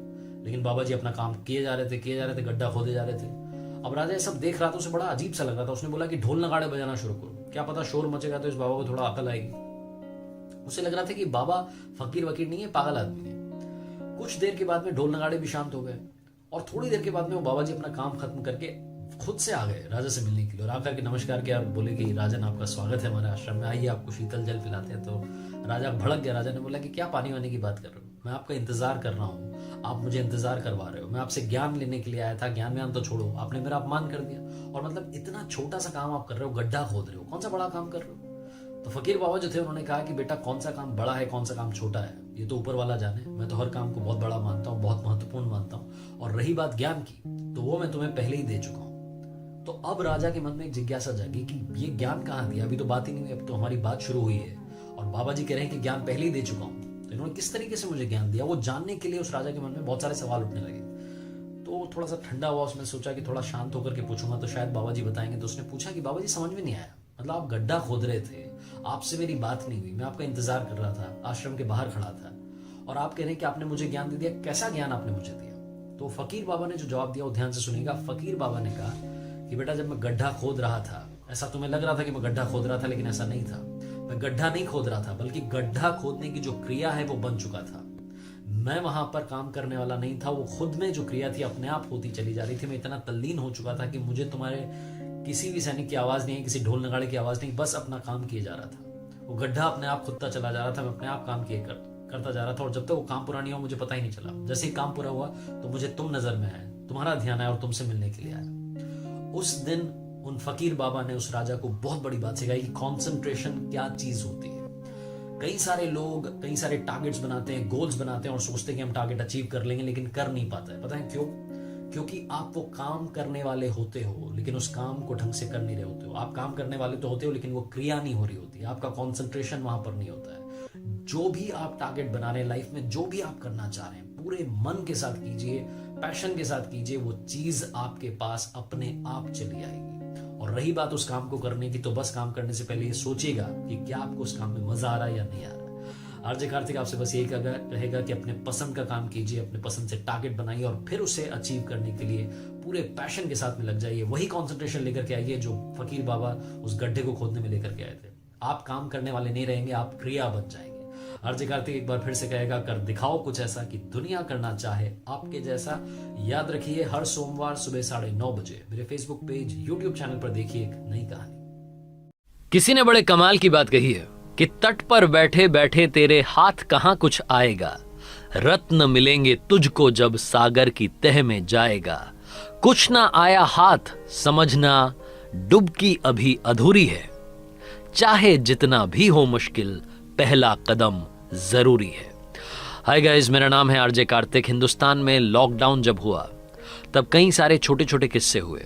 लॉकडाउन की वजह से बहुत सारे लोगों का बिजनेस ठप था। ये कहानी एक ऐसे कैब ड्राइवर की जिसकी लाइफ में सब कुछ खत्म होने को आया था। उसकी कैब बंद हो गई थी, वो घर पर बैठा हुआ था, गांव में था और समझ नहीं पा रहा था कि जिस इकलौते साधन से उसके घर में पैसा आ रहा था वो भी रुका हुआ है। उसके पास में जो पैसे थे, बचत थी, वो धीरे धीरे खत्म हो रही थी। गरीबी के दिन बढ़ते चले जा रहे थे। उसको राशन की जरूरत थी, लेकिन कोई भी उसकी मदद नहीं कर रहा था। वो पता नहीं कितने लोगों को कॉल कर चुका था, लेकिन सामने से ना में जवाब आता था। एक दिन अचानक से कॉल आता है और सामने वाला व्यक्ति कहता है कि भाई साहब अपना अकाउंट नंबर भेजिए, मैं आपको कैश भेजना चाह रहा हूं, आपकी मदद करना चाह रहा हूं। ये उससे पूछना चाहता है कि आप कौन है, कहां से बात करने से पहले कॉल कट जाता है। ये फिर से कॉल करता है तो सामने वाला कहता है पहले अकाउंट नंबर तो भेजिए। ये भरोसा करके अकाउंट नंबर भेजता है और वाकई में थोड़ी देर के बाद में इसके पास में कैश आ जाता है। ये बड़ा खुश होता है, ऊपर वाले को धन्यवाद करता है कि आपने बचा लिया, आज तो वाकई में चमत्कार हो गया। ये वापस उस नंबर पर कॉल करता है, पूछता है कि आप कौन है, क्यों मेरी मदद की। तो सामने वाले व्यक्ति कहता है कि शायद आप भूल गए, आज से 4 महीने पहले एक छोटा सा किस्सा हुआ था। मुझे दिल्ली जाना था इंटरव्यू के लिए, सुबह 6 बजे की ट्रेन थी। मैं घर से मैंने कैब बुक की, मैं स्टेशन पहुंचा, आपका पेमेंट किया, उसके बाद मैं प्लेटफॉर्म पर पहुंचा। वहां जाकर के पॉकेट चेक की तो मेरा फोन मेरे पास नहीं था। मेरी जमीन हिल गई, आसमान हिल गया, मुझे समझ नहीं आया कि क्या हुआ। मैं फटाफट से वहां से भागा, बाहर आकर के मैं स्टेशन पर कैब ढूंढने लगा, लेकिन मुझे आपकी कैब नहीं दिखाई दी। बड़ी सारी कैब्स खड़ी थी। मैं जाकर के बार बार ड्राइवर का चेहरा देख रहा था कि यार वो बंदा कौन था जिसके साथ आया था, वो चेहरा मैं देख रहा था, समझ नहीं पा रहा था यार कहाँ गया बंदा। अपने आप अंदर से बहुत सारी गालियां आने लगी, बदतमीज, पता नहीं क्या क्या मैं बोलने लगा आपको। और मुझे लग रहा था यार ये कैब ड्राइवर ऐसे ही होते हैं, सामान दिखा और लेकर के चल दिए, अब तो पता नहीं कहाँ चला गया होगा, मेरा फोन बंद कर दिया होगा, ये हो गया होगा, हो गया। 50 चीजें मेरे दिमाग में चल रही थी। मेरा जो इंटरव्यू था वो तो मैंने कैंसिल कर दिया, मैंने दिल्ली जाने का प्लान ड्रॉप कर दिया। मैंने सोचा कि ये दिन ही अशुभ है, मतलब आज के दिन सुबह सुबह फोन गायब हो गया, चोरी हो गया, क्या इंटरव्यू होगा और क्या जॉब में मेरी, मतलब क्या जॉब मिलेगी मुझे, क्या सिलेक्शन होगा। मेरे पास कैश पड़ा था, मैं ऑटो करके वापस घर पहुंचा। जब घर पहुंचा तो देखता हूं कि वहां पर एक कैब खड़ी थी। वो कैब देख करके मेरा दिमाग ठनका, मैं फिर से गाली देने लगा। मैंने बोला ये कैब वाले ऐसे होते हैं, ये होता है, वो होता है। मुझे लगा कि अड़ोसी पड़ोसी ने, शायद किसी ने कैब बुक की होगी। आप कैब से निकल करके आए और आपने मेरा फोन मुझे लौटा दिया। वो फोन हजारों का था, लेकिन उस दिन मुझे करोड़ों की बात सीखने को मिली। आपने बोला कि भाई साहब मैं तो यहीं खड़ा हूं, आपके घर पर ताला लगाए, मैं इंतजार कर रहा था आधे घंटे से कि कोई आ जाए तो उसको फोन दे दो। इस फोन में भी लॉक लगा था तो किसी को कॉल नहीं कर पा रहा हूं। काफी देर से वेट कर रहा था कि इस फोन पर किसी का फोन आ जाए तो उससे बात कर लूं, लेकिन इस पर किसी का कॉल नहीं आया। मैं तो बस वेट कर रहा था और आप दिख गए तो आपको फोन दे दिया। मैंने आपसे कहा कि मेरा भी दिमाग काम नहीं कर रहा है, मैंने भी इस नंबर पर कॉल नहीं किया। अगर मैं कॉल ही कर लेता तो शायद आपसे बात हो जाती, लेकिन मैं आपको गाली देने में इतना बिजी था कि मैं बस गाली देते हुए, आई एम सो सॉरी। उस दिन जब आपने मेरा फोन मुझे वापस लौटाया तो मुझे काफी कुछ सीखने को मिला। मुझे सीखने को मिला कि दुनिया में अभी भी इंसानियत जिंदा है, और मुझे सीखने को मिला कि किसी को भी जज करना बंद कीजिए। मैं आपको जज कर रहा था, पता नहीं उल्टा समझ रहा था, सोच रहा था कि बहुत ही बेकार आदमी है, मेरा फोन लेकर के भाग गया। लेकिन आप तो मेरा फोन लौटाने के लिए आए थे और आप तो इंतजार कर रहे थे कि उस पर किसी का कॉल आ जाए ताकि आप फोन लौटा सकें। ये बात उसने खत्म की और उसने बोला कि मैं बस इसीलिए आपकी मदद करना चाह रहा था। लॉकडाउन में मुझे आपकी याद आ गई, मैंने आपका नंबर सेव किया हुआ था। मुझे लगा कि शायद आपको कैश की ज़रूरत होगी, शायद आपको पैसों की ज़रूरत होगी, इसलिए कुछ कैश जितना मैं भेज सकता था मैंने आप तक पहुंचाया, आपकी मदद की है। उसने अपनी बात खत्म की और इस तरफ जो कैब ड्राइवर था उसने कहा कि आपने जो कैश मुझे भेजा है, जो मेरी मदद की है, इससे बड़ी मदद नहीं हो सकती है। और आज आपने मुझे एक बहुत बड़ी बात दुनिया में सिखाई है कि अच्छा कर्म करेंगे, अच्छा काम करेंगे तो रिजल्ट अपने आप अच्छा आएगा। आपको पता नहीं मैं किस हाल में जी रहा हूँ, मेरे पास में राशन नहीं है, घर में पैसा नहीं है, मैं रोजाना भगवान के सामने हाथ जोड़ रहा हूँ कि मेरी कोई मदद कर दे। मैं इतने लोगों को कॉल करता हूँ, कोई मेरी मदद नहीं कर रहा था। आज आपने मदद की और मुझे सिखा दिया कि अच्छा काम करूंगा तो अच्छा फल जरूर आएगा। छोटी सी कहानी काफी कुछ सिखाती है। हिंदुस्तान में ऐसे लॉकडाउन में कई किस्से हुए हैं जिसने हम लोगों को एक बात सिखाई है कि इंसानियत सबसे बड़ा धर्म है।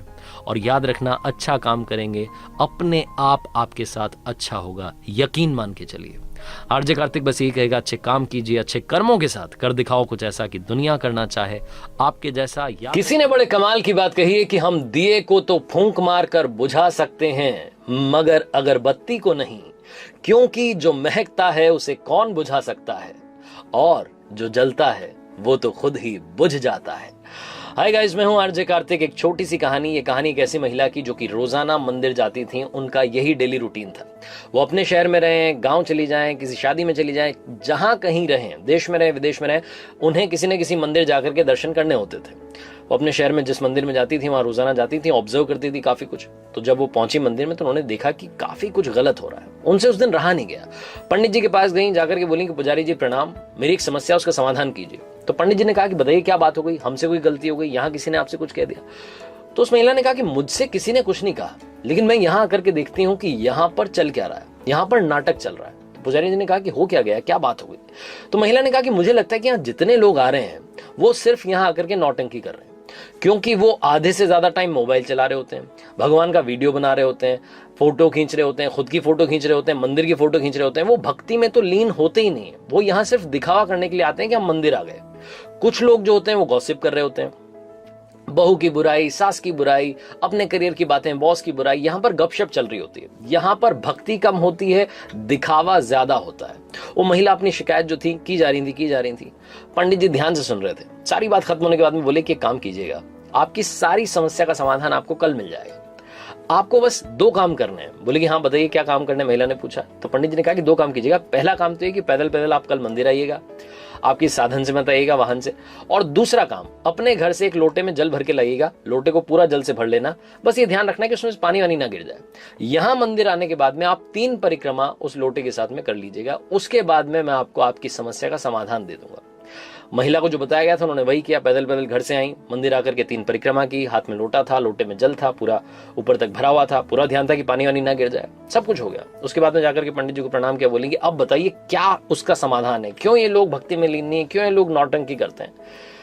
पंडित जी ने कहा कि मेरे कुछ सवाल है, उनका जवाब दीजिए। आज जब आप आई अपने घर से मंदिर तक, क्या आपने आज किसी को गपशप करते देखा? क्या आज आपने किसी को गॉसिप करते देखा? क्या आज आपने किसी को मोबाइल चलाते, वीडियो बनाते, फोटो खींचते देखा? क्या आज आपने देखा कि कोई यहाँ आकर के नौटंकी कर रहा है? तो महिला ने कहा कि नहीं, मैंने आज किसी को नहीं देखा, मेरा कहीं ध्यान नहीं था। तो वो जो पंडित जी थे उन्होंने बोला कि पता है आपका ध्यान क्यों नहीं था? क्योंकि आपका सारा ध्यान इस लोटे पर था कि कहीं इसमें से पानी ना छलक जाए। आपका सारा ध्यान इस पर था कि इसके साथ में मुझे 3 परिक्रमा करनी है, क्योंकि आपका खुद का सारा ध्यान भगवान की भक्ति में था। आपका सारा ध्यान, सारा कॉन्सेंट्रेशन उस लोटे में था। आपने सारी शक्ति भक्ति वहीं पर लगा रखी थी, इसलिए आपके आसपास की दुनिया आपकी नजरों से गायब हो गई। इसीलिए आज आपने पाखंड नहीं देखा। उस महिला को समझ में आ गया कि पंडित जी क्या समझाना चाह रहे थे। दुनिया में अगर आप सक्सेस चाहते हैं, कॉन्सेंट्रेशन इज द की। एकाग्रता सबसे बड़ा मंत्र है। सबसे बड़ी सक्सेस के लिए अगर कोई बात लेकर के जाती है तो कॉन्सेंट्रेशन है। कॉन्सेंट्रेशन बढ़ाने के लिए क्या करना चाहिए, ये छोटी सी कहानी आपको बताती है कि आप अगर गोल के बारे में सोच रहे हैं तो सिर्फ गोल के बारे में सोचिए, बाकी सारी बातें अपने आप साइड हो जाएंगी। आरजे कार्तिक आज के इस वीडियो में, आज की इस कहानी में बस यही कहना चाहता है, कॉन्सेंट्रेशन बढ़ाएं, कर दिखाओ कुछ ऐसा कि दुनिया करना चाहे आपके जैसा। किसी ने बड़े कमाल की बात कही है कि अवसर और सूर्योदय में एक ही समानता है, देर करने वाले हमेशा इन्हें खो देते हैं। हाय गाइस, मैं हूं आरजे कार्तिक। एक छोटी सी कहानी, ये कहानी है मनीष नाम के लड़के की, जो मिडिल क्लास फैमिली में पैदा हुआ, जो 12th क्लास तक टॉप करता जा रहा था। कमाल का बच्चा, पढ़ने लिखने में सबसे आगे। फैमिली को उस पर गर्व था। फैमिली को लगता था कि ये बच्चा जब बड़ा हो जाएगा तो कुछ कमाल करेगा, हम लोगों की लाइफ बदल देगा, हमारी फैमिली में हैप्पीनेस आ जाएगी, सब कुछ बदल देगा सिर्फ और सिर्फ ये लड़का। लेकिन वो लड़का जब 12th क्लास पास करके कॉलेज में गया तो उसकी लाइफ बदल गई। उसके आसपास ऐसे दोस्त आ गए जिन्होंने उसे बिगाड़ के रख दिया। देर रात तक पार्टी चलने लगी, घर वालों से झूठ बोल करके पैसा मंगाने लगा। घर वालों को समझ में आ रहा था। उन्होंने एक दिन इसको समझाने की कोशिश की, लेकिन मनीष ने घर वालों को डांट दिया कि आप मुझे ज्ञान मत दीजिए, मुझे सब कुछ मालूम है और आपके ज्ञान से बात नहीं बनेगी, आप शांत रहिए, मैं अपनी जिंदगी जी लूंगा। घर वालों ने कुछ नहीं बोला। 1 साल के बाद में जब रिजल्ट आया तो मनीष एक सब्जेक्ट में फेल हो गया, और जहां ये फेल होने वाली बात आई वहीं ये बात इसके ईगो को हर्ट कर गई कि जो लड़का 12th तक टॉप करता आ रहा था वो कॉलेज में जाते ही फेल कैसे हो सकता है। और ये जो फेल होने वाली बात थी इसके मन में, इसके दिमाग में इतना घर कर गई कि ये घर में बंद हो गया, एक कमरे में रहने लग गया, घर वालों से बात करना बंद कर दिया, दोस्तों के फोन उठाना बंद कर दिया, यहां तक कि बाहर आना जाना बंद कर दिया। मनीष धीरे धीरे डिप्रेशन का शिकार हो रहा था। ऐसा लग रहा था कि उसकी लाइफ में यहीं पर ही ब्रेक लग जाएगा, सब कुछ खत्म हो जाएगा। मनीष जिस स्कूल में पढ़ता था, जहां से 12th पास आउट की थी, वहां के प्रिंसिपल को जब ये बात मालूम चली तो उन्होंने मनीष को अपने से मिलने के लिए बुलाया, डिनर पर बुलाया। वो इन्विटेशन ये रिजेक्ट नहीं कर सका, इसको मानना ही था कि न्योता आया था, प्रिंसिपल साहब के यहाँ जाना था। तो मनीष पहुंचा शाम में, और इसने देखा कि प्रिंसिपल साहब गार्डन में बैठे हुए थे, अंगीठी पर हाथ ताप रहे थे, सर्दी का माहौल था। ये भी जाकर के बैठ गया। उन्होंने पूछा कि क्या हालचाल है बेटा, क्या चल रहा है, तो कुछ नहीं बोला। 10-15 मिनट तक दोनों के बीच में बातचीत नहीं हुई। तो प्रिंसिपल साहब ने सोचा कि क्या अलग किया जाए। उन्होंने अंगीठी में से एक कोयले का टुकड़ा जल रहा था, उसको बाहर निकाला और धधकते हुए टुकड़े को मिट्टी में फेंक दिया। जैसे वो मिट्टी में फेंका, थोड़ी देर तो धधका, उसके बाद में वो बुझ गया। तब मनीष ने बोला कि सर ये आपने क्या किया? एक कोयले का टुकड़ा जो अंदर जल रहा था, धधक रहा था, हमें गर्मी दे रहा था, उसको बाहर मिट्टी में फेंक दिया, बर्बाद कर दिया। तो प्रिंसिपल ने कहा कि बर्बाद कहाँ कर दिया, कौन सी बड़ी बात हुई, वापस इसको ठीक कर देते हैं। उन्होंने उस कोयले के टुकड़े को उठाया मिट्टी में से और वापस ला करके अंगीठी में डाल दिया। फिर से वो टुकड़ा थोड़ी देर बाद जलने लगा, गर्मी देने लगा। तो प्रिंसिपल ने पूछा कि बेटा कुछ समझ में आया? मनीष ने कहा नहीं। तो प्रिंसिपल ने कहा कि बेटा मैं यही समझाने के लिए तुम्हें यहां बुला रहा था, ये जो कोयले का टुकड़ा है ये तुम हो।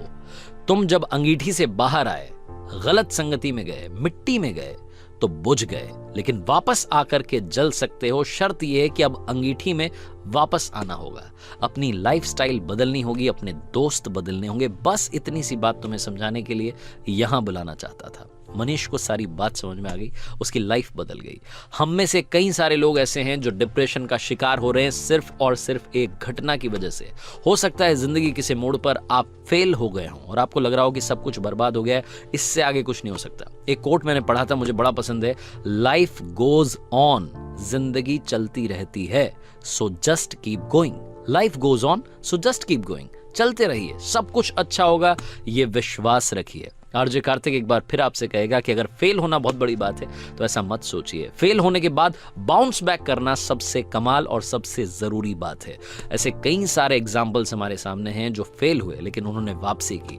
तो कम बैक करने के लिए तैयार रहिए, डिप्रेशन को टाटा बाय बाय कहिए और कर दिखाइए कुछ ऐसा कि दुनिया करना चाहे आपके जैसा। हर किसी ने बड़े कमाल की बात कही है कि कभी घमंड आ जाए जिंदगी में तो शमशान का एक चक्कर लगाना, तुमसे बेहतरीन लोग वहां राख बने पड़े हैं।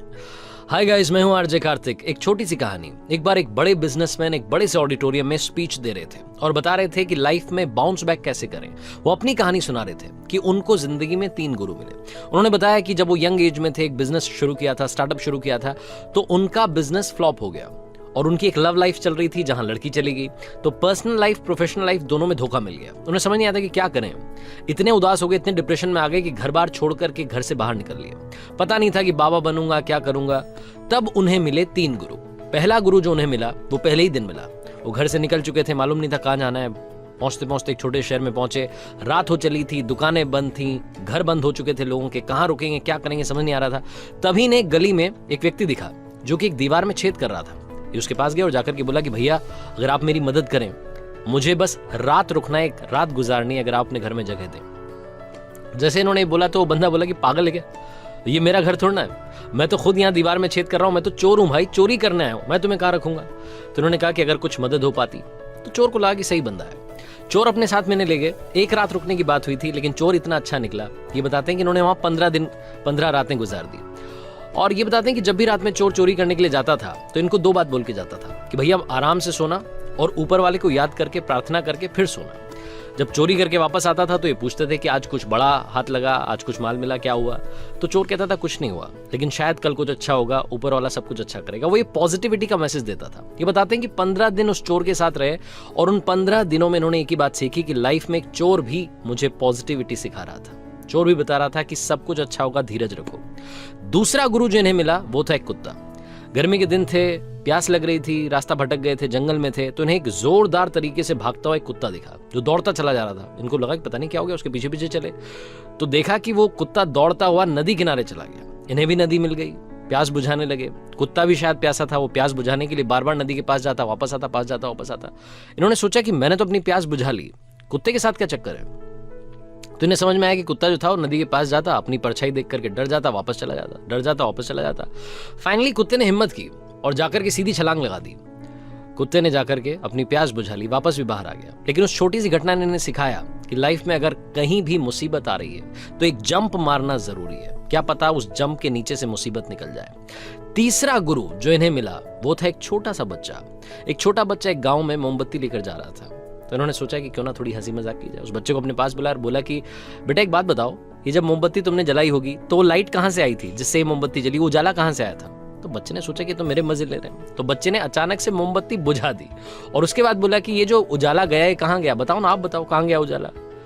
तो इन्हें उस दिन समझ में आया कि ज्यादा घमंड नहीं करना चाहिए, अपने आप को ज्यादा ज्ञानी नहीं मानना चाहिए। हो सकता है कि आपसे ज्यादा ज्ञान किसी और के पास हो। ये बताते हैं कि उन 3 गुरुओं ने जो 3 सीख दी थी उससे इन्होंने लाइफ में वापसी की, वापस आकर के नया बिजनेस शुरू किया, बाद में शादी हो गई, अब बच्चे हैं, सब कुछ हैप्पी हैप्पी चल रहा है। लेकिन लाइफ में बाउंस बैक करने के लिए बताते हैं कि उन 3 गुरुओं की बहुत जरूरत थी। वो 3 बातें आप भी ध्यान रखिए और कर दिखाओ कुछ ऐसा कि दुनिया करना चाहे आपके जैसा। और हाँ, हर सोमवार सुबह 9:30 बजे मेरे चैनल पर देखिए एक नई कहानी। याद रखिए, हारोगे नहीं तो सीखोगे कैसे, और सीखोगे नहीं तो जीतोगे कैसे। किसी ने बड़े कमाल की बात कही है कि आवाज ऊंची हो तो कुछ लोग सुनते हैं, लेकिन अगर बात ऊंची हो तो बहुत सारे लोग सुनते हैं। हाय गाइस, मैं हूं आरजे कार्तिक। एक छोटी सी कहानी। ये कहानी एक लड़के की, 24 साल का लड़का जो सेठ के यहाँ पर नौकरी करता था। उसके माँ बाप इस दुनिया में नहीं थे, जिंदगी बड़ी परेशानी में चल रही थी। वो जाता था, रोजाना पैसे कमा करके घर आता था, खाना बनाता था, खाता था, सो जाता था। एक दिन उसने देखा कि उसने 4 चपाती और सब्जी बनाई, हाथ मुंह धोकर के वापस आया, तब तक 3 बची। दूसरे दिन भी यही हुआ। तीसरे दिन उसने ध्यान रखा और चूहे को पकड़ लिया। एक चूहा मोटा सा चपाती लेके जा रहा था। चूहे को पकड़ा तो चूहे ने कहा कि भैया मेरी किस्मत का क्यों खा रहे हो, मेरी चपाती तो मुझे ले जाने दो। तो लड़के ने कहा बेटा मेरे पास में ज्यादा पैसा नहीं है, सिर्फ 4 मैंने बनाई है चपाती, उसमें से एक तुम ले जा रहे हो, मैं क्या करूंगा, मेरी जिंदगी ने मुझे बेहाल कर रखा है। तो चूहे ने कहा कि तुम्हारे सारे सवालों के जवाब तुम्हें एक इंसान दे सकता है। लड़के ने पूछा कि कौन है?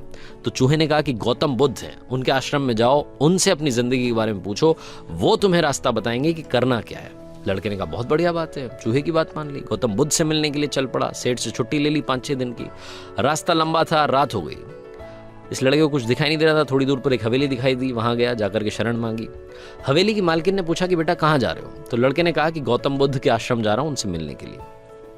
तो मालकिन ने कहा कि बहुत बढ़िया जगह जा रहे हो, गौतम बुद्ध से हमारे एक सवाल का जवाब लेकर के आना, अगर वो सवाल का जवाब दे दें। तो लड़के ने कहा जरूर, आपका सवाल पूछूंगा, बताइए।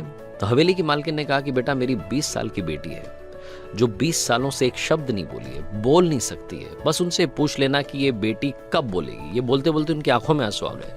लड़के ने कहा माता जी आप परेशान मत हो, मैं जाऊंगा और आपके सवाल का जवाब जरूर लेकर आऊंगा। लड़का अगले दिन चल पड़ा। रास्ता बहुत ज्यादा लंबा था, रास्ते में उसे बड़े बड़े पहाड़ मिले, ऊंचे ऊंचे पहाड़, बर्फ वाले पहाड़। उसे समझ नहीं आ रहा था कि कैसे पार करूंगा, बड़ी देर हो जाएगी। तभी उसे एक जादूगर दिखाई दिया जो वहां बैठ करके तपस्या कर रहा था। जादूगर के पास गया, उससे बोला कि मुझे गौतम बुद्ध से मिलने के लिए जाना है, रास्ता तो बहुत ही परेशानी वाला लग रहा है, कैसे मैं पार करूंगा? तो जादूगर ने कहा कि गौतम बुद्ध से मिलने जा रहे हो, मेरे एक सवाल का जवाब लेकर के आ जाना, तुम्हें पहाड़ तुम्हें फटाफट से पार करा दूंगा। लड़के ने कहा आपका सवाल बताओ। तो जादूगर ने कहा कि 1000 सालों से यहाँ पर इसी पहाड़ पर तपस्या कर रहा हूँ स्वर्ग जाने के लिए, मुझे समझ नहीं आ रहा कि स्वर्ग कब जाऊंगा। तो लड़के ने कहा ठीक है, आपके सवाल का जवाब लेकर के आते हैं। जादूगर ने छड़ी घुमाई, लड़के को पहाड़ पार करा दिए। मैदानी इलाका आ गया, वहां पर एक बड़ी सी नदी थी। लड़के के सामने फिर से समस्या थी कि अब ये नदी कैसे पार करें। तभी उसे वहां पर एक बड़ा सा कछुआ दिखाई दिया। कछुए से मदद मांगी कि आपकी पीठ पर बैठा करके मुझे नदी पार करा दीजिए। कछुए ने कहा ठीक है। जब नदी पार कर रहे थे तो कछुए ने पूछा कि कहाँ जा रहे हो? तो लड़के ने कहा गौतम बुद्ध से मिलने जा रहा हूँ। कछुए ने कहा वाह यार, बड़ी अच्छी जगह जा रहे हो, एक काम करना मेरे सवाल का जवाब ले आना। तो लड़के ने कहा कि आपका भी सवाल बताइए। तो कछुए ने अपना सवाल बताया कि मैं बड़े टाइम से 500 सालों से इसी नदी में हूँ और ड्रैगन बनने की कोशिश कर रहा हूँ, ड्रैगन कब बनूंगा ये बस पूछ करके आ जाना। लड़के ने कहा ठीक है। लड़का पहुंचा आश्रम में, गौतम बुद्ध के पास। प्रवचन चल रहा था, प्रवचन खत्म हुआ। गौतम बुद्ध ने कहा कि हर कोई मुझसे सवाल पूछ सकता है, लेकिन सिर्फ 3 सवालों के जवाब दिए जाएंगे। अब लड़के के सामने समस्या थी कि किसके सवाल को ड्रॉप करें, किसका सवाल छोड़ें और किसका पूछें। लड़के ने सोचना शुरू किया। सबसे पहले हवेली की मालकिन नजर में आई, ध्यान में आई, तो उसे लगा कि वो तो अपनी बेटी का इलाज कराना चाह रही है, उनकी बेटी बोल नहीं रही है, उनकी आंखों में आंसू थे, उनका सवाल पूछना जरूरी है। दूसरी जो तस्वीर उसके दिमाग में आई, नजर में आई, वो आई जादूगर की। जादूगर 1000 साल से वहां तपस्या कर रहा है बर्फ के पहाड़ में। तीसरी तस्वीर आई कछुए की जो 500 साल से नदी में ड्रैगन बनना चाह रहा है। फिर लड़के को अपनी तस्वीर नजर आई जो सेठ के यहाँ पर एक लड़का नौकरी कर रहा है। लड़के ने सोचा कि मैं तो नौकरी कर ही रहा हूँ, खाना खा ही रहा हूँ, ठीक चल ही रहा है, थोड़ी और मेहनत करूंगा, कुछ बदलूंगा। इन 3 लोगों की जिंदगी में बदलाव लाना जरूरी है, इन 3 के सवाल पूछने जरूरी है। लड़के ने गौतम बुद्ध से तीनों के सवाल पूछे। गौतम बुद्ध ने जवाब दिया सबसे पहले हवेली की मालकिन के सवाल का। उन्होंने कहा कि उस मालकिन की जो बेटी है 20 साल की, उसकी जैसे ही शादी होगी वो लड़की बोलना शुरू कर देगी। दूसरे सवाल का जवाब देते हुए गौतम बुद्ध ने कहा कि जो जादूगर है उससे कहना कि वो छड़ी छोड़ दे, जिस दिन उसने छड़ी छोड़ दी, छड़ी का त्याग कर दिया, वो स्वर्ग चला जाएगा। तीसरा सवाल था कछुए का। गौतम बुद्ध ने कहा कि उस कछुए से कहना कि अपना कवच उतार दे, जिस दिन उसने कवच उतार दिया उस दिन वो ड्रैगन बन जाएगा। लड़के ने नमस्कार किया, प्रणाम किया, चल पड़ा वापस रास्ते में। कछुआ मिला, कछुए से कहा कि भैया कवच उतार दो। गौतम बुद्ध ने कहा है तुम ड्रैगन बन जाओगे। कछुए ने जैसे ही कवच उतारा मोती ही मोती निकल आया। कछुए ने कहा ये मोती का मैं क्या करूंगा, आप ले जाओ। लड़के को मोती दे दिए और कछुआ ड्रैगन बन गया।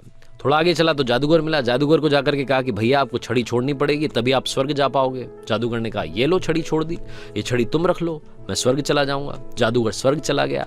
और अब आई बारी तीसरे सवाल की। ये पहुंचा उस हवेली में जहां मालकिन ने सवाल भेजा था।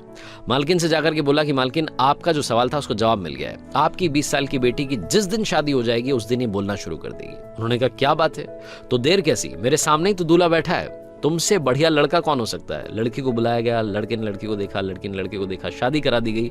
और जैसे ही शादी हुई लड़की ने पहली बात बोली कि आप तो वही हो जो उस दिन रात में हमारे यहाँ आकर के रुके थे। लड़की ने बोलना शुरू कर दिया। लड़के के पास में जिंदगी में पैसा आ गया क्योंकि मोती मोती आ गए, जादूगर की छड़ी आ गई, ताकत आ गई और शादी भी हो गई। लड़के की जिंदगी सेटल हो गई सिर्फ इसलिए क्योंकि उसने अपने सवाल का त्याग कर दिया था। इस दुनिया में जो जहाज होता है जब किनारे पर होता है तो सुरक्षित होता है, सबसे ज्यादा सेफ होता है, लेकिन उसे दूसरे किनारे पर जाने के लिए इस किनारे का त्याग करना पड़ता है, लहरों से भिड़ना पड़ता है, मुकाबला करना पड़ता है। इस लड़के ने जब तक अपना सवाल नहीं छोड़ा था इसको जवाब नहीं मिले थे। ये छोटी सी कहानी लाइफ में बहुत बड़ी बात सिखाती है। अगर आप कुछ कमाल करना चाहते हैं तो त्याग कीजिए उन बुरी आदतों का, आलस्य का।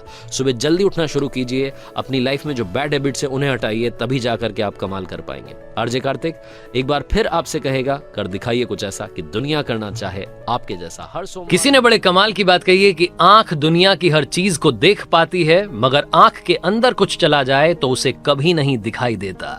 ठीक ऐसे ही इंसान दुनिया की हर बुराई को, हर कमी को देख पाता है, मगर खुद की बुराई या कमियों से कभी नहीं दिखती। हाय गाइस, मेरा नाम है आरजे कार्तिक। एक छोटी सी कहानी, ये कहानी एक बादशाह की जिन्हें अपने कुत्ते से, अपने डॉगी से बड़ा प्यार था। वो शाही अंदाज में रहता था। उस राज्य में लोग कहते थे कि काश हम बादशाह के कुत्ते होते तो हमारी जिंदगी थोड़ी ठीक होती। वो अपनी प्रजा पर कम ध्यान देता था, सारा ध्यान, सारा खर्चा अपने डॉगी पर करता था। इतनी मोहब्बत उसे उस डॉगी से थी।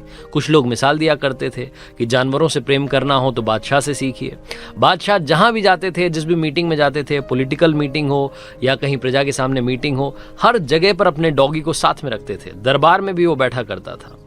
एक बार उन्हें किसी दूसरे राज्य के राजा से मिलने के लिए जाना था। समुद्री रास्ता था, नाव में सवार हुए और जब नाव में सवार हुए तो बादशाह के साथ में कुछ सैनिक थे, उनके कुछ मंत्री थे और उनके अलावा कुछ पैसेंजर्स भी उस नाव में बैठे हुए थे। अब बादशाह जहां जाते थे वहीं पर वो डॉगी जाता था, तो डॉगी भी नाव में बैठा हुआ था। ये उस कुत्ते के लिए पहला सफर था जब वो समुद्री रास्ता तय कर रहा था, नाव में बैठा था। वो डॉगी बादशाह के साथ था। जैसे ही नाव रवाना हुई तो पानी में जब नाव चलती है तो जो हलचल होती है उसकी वजह से वो डॉगी अनकंफर्टेबल फील करने लगा। वो असहज महसूस कर रहा था, इधर से उधर उछाले मार रहा था, उछल कूद कर रहा था, इधर से उधर जा रहा था बार बार। तो जो बाकी पैसेंजर्स थे उनको भी डर लग रहा था। हर कोई डॉग के साथ में कंफर्टेबल नहीं होता, तो उनको लग रहा था कि कहाँ मतलब बादशाह अपने साथ में लेकर के आ गए। अब उस डॉग के उछल कूद करने की वजह से नाव में बड़ी चिंता हो रही थी कि कहीं नाव पलट ना जाए, कहीं कोई पैसेंजर पलट ना जाए, कहीं कोई दिक्कत ना हो जाए। हर कोई चाह रहा था कि काश ये बात बादशाह समझ लें, लेकिन बादशाह को शुरू शुरू में बड़ा अच्छा लग रहा था। वो बोल रहे थे अरे वाह, हमारा डॉगी कितना प्यारा है, खेल कूद रहा है। थोड़ी देर के बाद में ये चीज उन्हें भी इरिटेट करने लगी। उन्हें लगने लगा कि कहीं कोई खतरा ना हो जाए, इस डॉग के बार बार उछलने कूदने की वजह से कहीं नाव ना पलट जाए। लेकिन वो कैसे समझाएं डॉग को, वो तो उनके दिल के करीब था। वो जो पैसेंजर्स बैठे हुए थे उनमें एक फिलोसोफर बैठा हुआ था, एक दार्शनिक बैठा हुआ था। उस फिलोसोफर ने सोचा, हिम्मत की और जाकर के बादशाह के पास गया और बोला कि गुस्ताखी माफ हुजूर, लेकिन हमें कुछ ना कुछ करना होगा, वरना जो आपका प्यारा डॉगी, आपका प्यारा कुत्ता है, ये हम सबको मुसीबत में डाल देगा, ये नाव पलट जाएगी। बादशाह ने कहा कि ठीक है, आप क्या करना चाहते हैं, आपको जो समझ में आ रहा है आप कर लीजिए, मेरी तरफ से आपको इजाजत है। वो दार्शनिक गया अपने पैसेंजर्स के पास में, जो उसके साथी बैठे हुए थे उनको जाकर के बोला, 2 लोगों को क्या हो, मेरे साथ एक काम करना है। उन तीनों ने मिलकर के उस डॉग को पकड़ा और समुद्र में फेंक दिया। जैसे ही समुद्र में कुत्ता गिरा वैसे ही उसकी जान पर बनाई। वो समझ नहीं पाया क्या करे, वो मतलब तड़पता हुआ, तैरता हुआ आकर के नाव को पकड़ लिया उसने।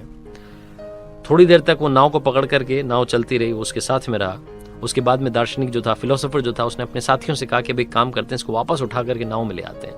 वापस से उन तीनों ने मिलकर के उस डॉग को उठाया और नाव में बैठा दिया। वो जो शाही डॉग था, जो कि बादशाह का बड़ा प्यारा था, जो उछल कूद रहा था, वो चुपचाप से नाव में जाकर के कोने में बैठ गया। बादशाह को समझ नहीं आया, पैसेंजर्स को समझ नहीं आया कि क्या हो गया।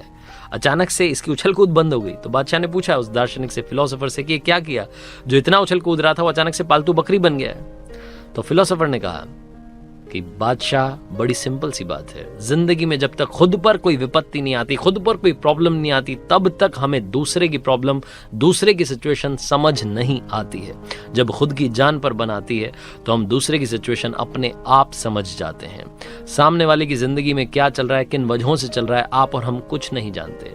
सामने वाले की जिंदगी पर कमेंट करने से पहले 10 बार 12 बार सोचिएगा। ये कहना बड़ा आसान होता है कि लास्ट बॉल पर 6 लग सकता था, लेकिन मैदान में जाकर के उस गेंद का सामना करना जो 150 किलोमीटर पर आवर की स्पीड से आती है, वो एक अलग कहानी होती है। तो इसलिए कोशिश कीजिएगा कि आप दूसरों पर कुछ कहने से बचें, अपनी सिचुएशन को, अपनी लाइफ को अच्छी करने की कोशिश करें। ये छोटी सी कहानी बस यही बात सिखाती है। और याद रखिए कि कमी देखनी है, बुराई देखनी है, तो सबसे पहले अपनी देखिए, उसे ठीक कीजिए, उसके बाद दुनिया के बारे में कुछ कहना शुरू कीजिए। आरजे कार्तिक जाते आते बस यही कहेगा जो हर बार कहता है, कर दिखाओ कुछ ऐसा कि दुनिया करना चाहे आपके जैसा। हर सोमवार बड़े कमाल की बात कही है कि सिंह बनो, सिंहासन की चिंता मत करो, क्योंकि सिंह जिस चट्टान पर बैठ जाता है वही सिंहासन बन जाती है। हाय गाइस, मैं हूं आरजे कार्तिक। एक छोटी सी कहानी, ये कहानी है अकबर और बीरबल की। एक बार जहां पनाह अकबर ने बीरबल से कहा कि बीरबल बताओ अविद्या क्या है। बीरबल ने कहा कि महाराज, इस सवाल का जवाब देने के लिए मुझे 4 दिन की छुट्टियां चाहिए। तो अकबर ने पूछा कि छुट्टियां क्यों चाहिए। तो बीरबल ने कहा कि महाराज, मैं परेशान हो गया हूं, आपके सवाल का जवाब देते देते दिमाग थक गया है, दिमाग को थोड़ा आराम चाहिए। 4 दिन के बाद जब वापस आऊंगा तो पक्के से बताऊंगा कि अविद्या क्या है। अकबर ने कहा ठीक है, जैसा तुम्हें मंजूर है। बीरबल को 4 दिन की छुट्टियां मिल गई। वो घर गया। घर जाने के बाद में सीधा मोची के पास गया और मोची के पास जाकर के बोला कि किसी शानदार जूतियां बनाओ जिसे जो देखे देखता रह जाए। तो मोची ने कहा कि कैसी बनानी, थोड़ा बताओ, नापो आप। तो बीरबल ने कहा नापो आप कुछ भी नहीं, 1 बित्ती चौड़ी बना दो, 2 बित्ती लंबी बना दो, आराम से शानदार वाली बना दो, तुम्हें जितना टाइम चाहिए ले लो, लेकिन उनमें हीरे जवाहरात जड़ने हैं तुम्हें और सोने चांदी के तारों से सिलाई करनी है। ऐसी जूतियां बनानी है जिसे देखने के बाद लोगों के मुंह से सिर्फ वाह निकले। तो मोची ने कहा कि जनाब, बनवा किसके लिए रहे हो। तो बीरबल ने कहा कि ज्यादा सवाल जवाब मत करो और बनने के बाद में तुम भूल जाना कि तुमने बनाई है, यही शर्त है। मोची ने कहा मंजूर है। 3 दिन के बाद में मोची ने जूतियां बना दी। बीरबल गए, पैसे दिए, जूतियां ले ली, उससे फिर से कह दिया कि किसी को बताना मत कि तुमने ये बनाई है। बीरबल ने क्या किया, एक जूती अपने घर पर ले जाकर के रख दी और दूसरी जूती जो थी उस जोड़े की, उसको ले जाकर के मस्जिद में फेंक दिया। सुबह सुबह मौलवी साहब पहुंचे नमाज पढ़ने के लिए तो उन्हें वो जूती दिखाई दी। हीरे जवाहरात जड़े हुए थे, सोने चांदी के तारों से सिलाई हो रखी थी। मौलवी साहब को लगा कि ये जूती किसी आम इंसान की तो हो ही नहीं सकती। उन्हें लगा कि ये जूती जरूर ऊपर वाले आए होंगे नीचे, ऊपर वाला आया होगा नीचे नमाज पढ़ने के लिए और उनकी जूती यहां पर छूट गई होगी। मौलवी साहब ने उस जूती को उठाया, अपनी आंखों पर लगाया, माथे से चूमा, सर पर लगाया। उसके बाद में जितने लोग वहां नमाज पढ़ने के लिए आ रहे थे सबको बताया कि देखो भैया, ये जूती छूट गई है और मुझे तो लग रहा है कि आम आदमी की नहीं है, तो ऊपर वाले की है। लोगों ने कहा बिल्कुल सही कह रहे हैं जनाब, ये तो ऊपर वाले की है। हर किसी ने वही किया, सबने चूमा, माथे पर रख लिया। उसके बाद ये बात जंगल में आग की तरह पूरे राज्य में फैल गई। अकबर तक बात पहुंची। जहां पना अकबर ने कहा कि वो जूती हमें ला करके दिखाई जाए। जूती ले जाएगी, उन्हें दिखाई गई। तो अकबर ने देखा तो बोला कि बिल्कुल सही कह रहे हो, ये किसी आम आदमी की जूती हो ही नहीं सकती, ये तो जरूर ऊपर वाले की जूती है। ऊपर वाला नीचे आया होगा, वो आए होंगे तो उन्होंने नमाज पढ़ी होगी और उनकी जूती छूट गई होगी। उन्होंने भी वही किया, माथे से लगा लिया, आंखों से चूम लिया, सर पर रख लिया। उसके बाद में अकबर ने कहा कि एक काम करो, ये बहुत ही नायाब जूती है, इसको ले जा करके अच्छी जगह पर, अच्छे स्थान पर रखो और पूजा करो। इसकी पूजा होनी चाहिए, अच्छे से ध्यान रखना है, यही आपको करना है। अकबर का आदेश था, माना गया। इधर 4 दिन की छुट्टियां बीरबल की खत्म हो गई। बीरबल वापस आया, उसका चेहरा उतरा हुआ था, मुंह उदास था। तो अकबर ने पूछा कि क्या हो गया, तुम तो ऐसे लग रहे हो जैसे घर में किसी की मौत हो गई हो। तो बीरबल ने कहा कि क्या बताऊं जहां पना, हमारे परदादा की जूतियां थी, चोर आए, एक जूती ले गए, एक जूती छोड़ गए, अब हम परेशान चल रहे हैं। वो इतनी हमारे दिल के करीब थी कि हमने आज तक उनको बेचा नहीं था, बस अपने घर में रखा हुआ था। तो अकबर ने कहा कि तुम्हारे पास वो जूती है। बीरबल ने कहा हाँ जी है, आपको दिखाता हूं। तो बीरबल ने जूती दिखाई। अकबर का माथा ठनक गया। अकबर ने कहा वो जूती जो रखवाई है उसको मंगवाओ। वो जूती जहां रखवाई गई थी वहां से मंगवाई गई, जोड़ा जूतियों का बन गया, बीरबल को दिया गया। बीरबल ने कहा कि महाराज, यही अविद्या है। न आपको कुछ पता था, न उनको कुछ पता था, न जिसको मिली उसको कुछ पता था, सब बस भेड़ चाल में चले जा रहे थे। इसे ही अविद्या कहा गया है। इस दुनिया में ये बात हर किस्से पर, हर कहानी पर इंप्लीमेंट होती है। चाहे आप जो काम कर रहे हो, स्टूडेंट हो, जॉब कर रहे हो, कंपनी में काम कर रहे हो, घर में हो, किसी और की बात को मान करके उसे ही सच मान लेना कहां की समझदारी है। Ladies and gentleman, boys and girls, एक बार फिर आरजे कार्तिक कहेगा, इस दुनिया में अगर कुछ कमाल करना है तो अपना ओपिनियन बनाइए, अपना विचार रखिए, उसी को आगे बढ़ाइए। आपकी सोच ही आपको आगे ले जा सकती है, किसी और की सोच से आपका फायदा नहीं होगा। जिंदगी में बनना है तो भेड़ नहीं, सिंह बनो। आरजे कार्तिक फिर कहेगा, अपनी सोच के साथ, अपने हौसले के साथ, मेहनत के साथ, हिम्मत के साथ और ऊपर वाले के आशीर्वाद के साथ कर दिखाओ कुछ ऐसा कि दुनिया करना चाहे। किसी ने बड़े कमाल की बात कही है कि यूं ही नहीं होती हाथों में लकीरों के आगे उंगलियां, रब ने भी किस्मत से पहले मेहनत को बनाया है। हाय गाइस, मैं हूं आरजे कार्तिक। इस वक्त दुनिया जिस हालात में है, कोरोना वायरस से लड़ रहे हैं, हम सब अपने अपने घरों में बंद हैं। आज की कहानी हम सब के नाम है। इस वक्त जब हम अपने घर में हैं तो आप सोच रहे होंगे कि क्या हम अपने घर में रह करके कुछ कमाल कर सकते हैं, कुछ नया कर सकते हैं, कुछ प्रोडक्टिव कर सकते हैं, कुछ ऐसा काम कर सकते हैं जिससे हमें सक्सेस मिल जाए। तो आज की कहानी आपके लिए, हमारे लिए, हम सब के लिए। ये कहानी है 1661 की। 1661 में आइजैक न्यूटन, जिन्होंने कैम्ब्रिज यूनिवर्सिटी में एडमिशन लिया, वो सोचते थे कि जो वो पढ़ाई कर रहे थे, जो सिलेबस पढ़ रहे थे, वो बड़ा आउटडेटेड था। वो सोचते थे कि कुछ नया कॉन्सेप्ट आना चाहिए, कुछ नई रिसर्चेस आनी चाहिए, कुछ नया होना चाहिए, लेकिन वैसा कुछ हो नहीं रहा था। 4 साल तक वो वहाँ पढ़ाई कर रहे थे, लेकिन उन्हें खुद भी कुछ टाइम नहीं मिल पा रहा था एक्स्ट्रा करने के लिए। 1665 में दुनिया में ब्यूबोनिक नाम की महामारी फैल गई, पैंडेमिक फैल गया ब्यूबोनिक, और जिसकी वजह से जो आज हालात बने हैं वही हालात तब बनने लगे। सब कुछ बंद होने लगा, शटडाउन होने लगा, लॉकडाउन होने लगा। कैम्ब्रिज यूनिवर्सिटी भी इंग्लैंड में बंद हो गई, बच्चों की छुट्टियां हो गई। आइजैक न्यूटन जो है अपने घर गए। वुल्सथॉर्प मैनर में जब वो पहुंचे अपने घर पर, तो वो जाकर के सेल्फ आइसोलेशन में चले गए। जिस तरीके से हम सब लोग अपने अपने घरों में बंद हैं, सेल्फ आइसोलेशन में, वैसे ही आइजैक न्यूटन सेल्फ आइसोलेशन में थे, अपने घर में थे। और घर में रह करके वो सोचने लगे उन सब बातों को जो वो कॉलेज में सोचा करते थे, जहां उन्हें टाइम नहीं मिल पाता था। यहाँ उनके पास में टाइम ही टाइम था। जब वो सेल्फ आइसोलेशन में थे तो एक दिन बगीचे में थे और तब उन्होंने देखा सेब को नीचे गिरते हुए, वो एप्पल नीचे गिरते हुए देखा। और तब आइजैक न्यूटन ने उस नेगेटिविटी के माहौल में पॉजिटिविटी ला करके इस दुनिया को दिया यूनिवर्सल लॉ ऑफ ग्रेविटी। आप सोच सकते हैं उस वक्त जब दुनिया भर में नकारात्मकता फैली हुई थी, आइजैक न्यूटन अपने अंदर पॉजिटिविटी लेकर के आगे बढ़ रहे थे, कुछ नया सोच रहे थे, कुछ नया करना चाह रहे थे। ये छोटी सी कहानी हमें सिखाती है कि हम जिंदगी में कुछ कमाल कर सकते हैं। उसके लिए ज़रूरी है कि हम अपने आप को एनालाइज करें। आज की जो कहानी है, इसके माध्यम से 3-4 बातें और करना चाहता हूँ।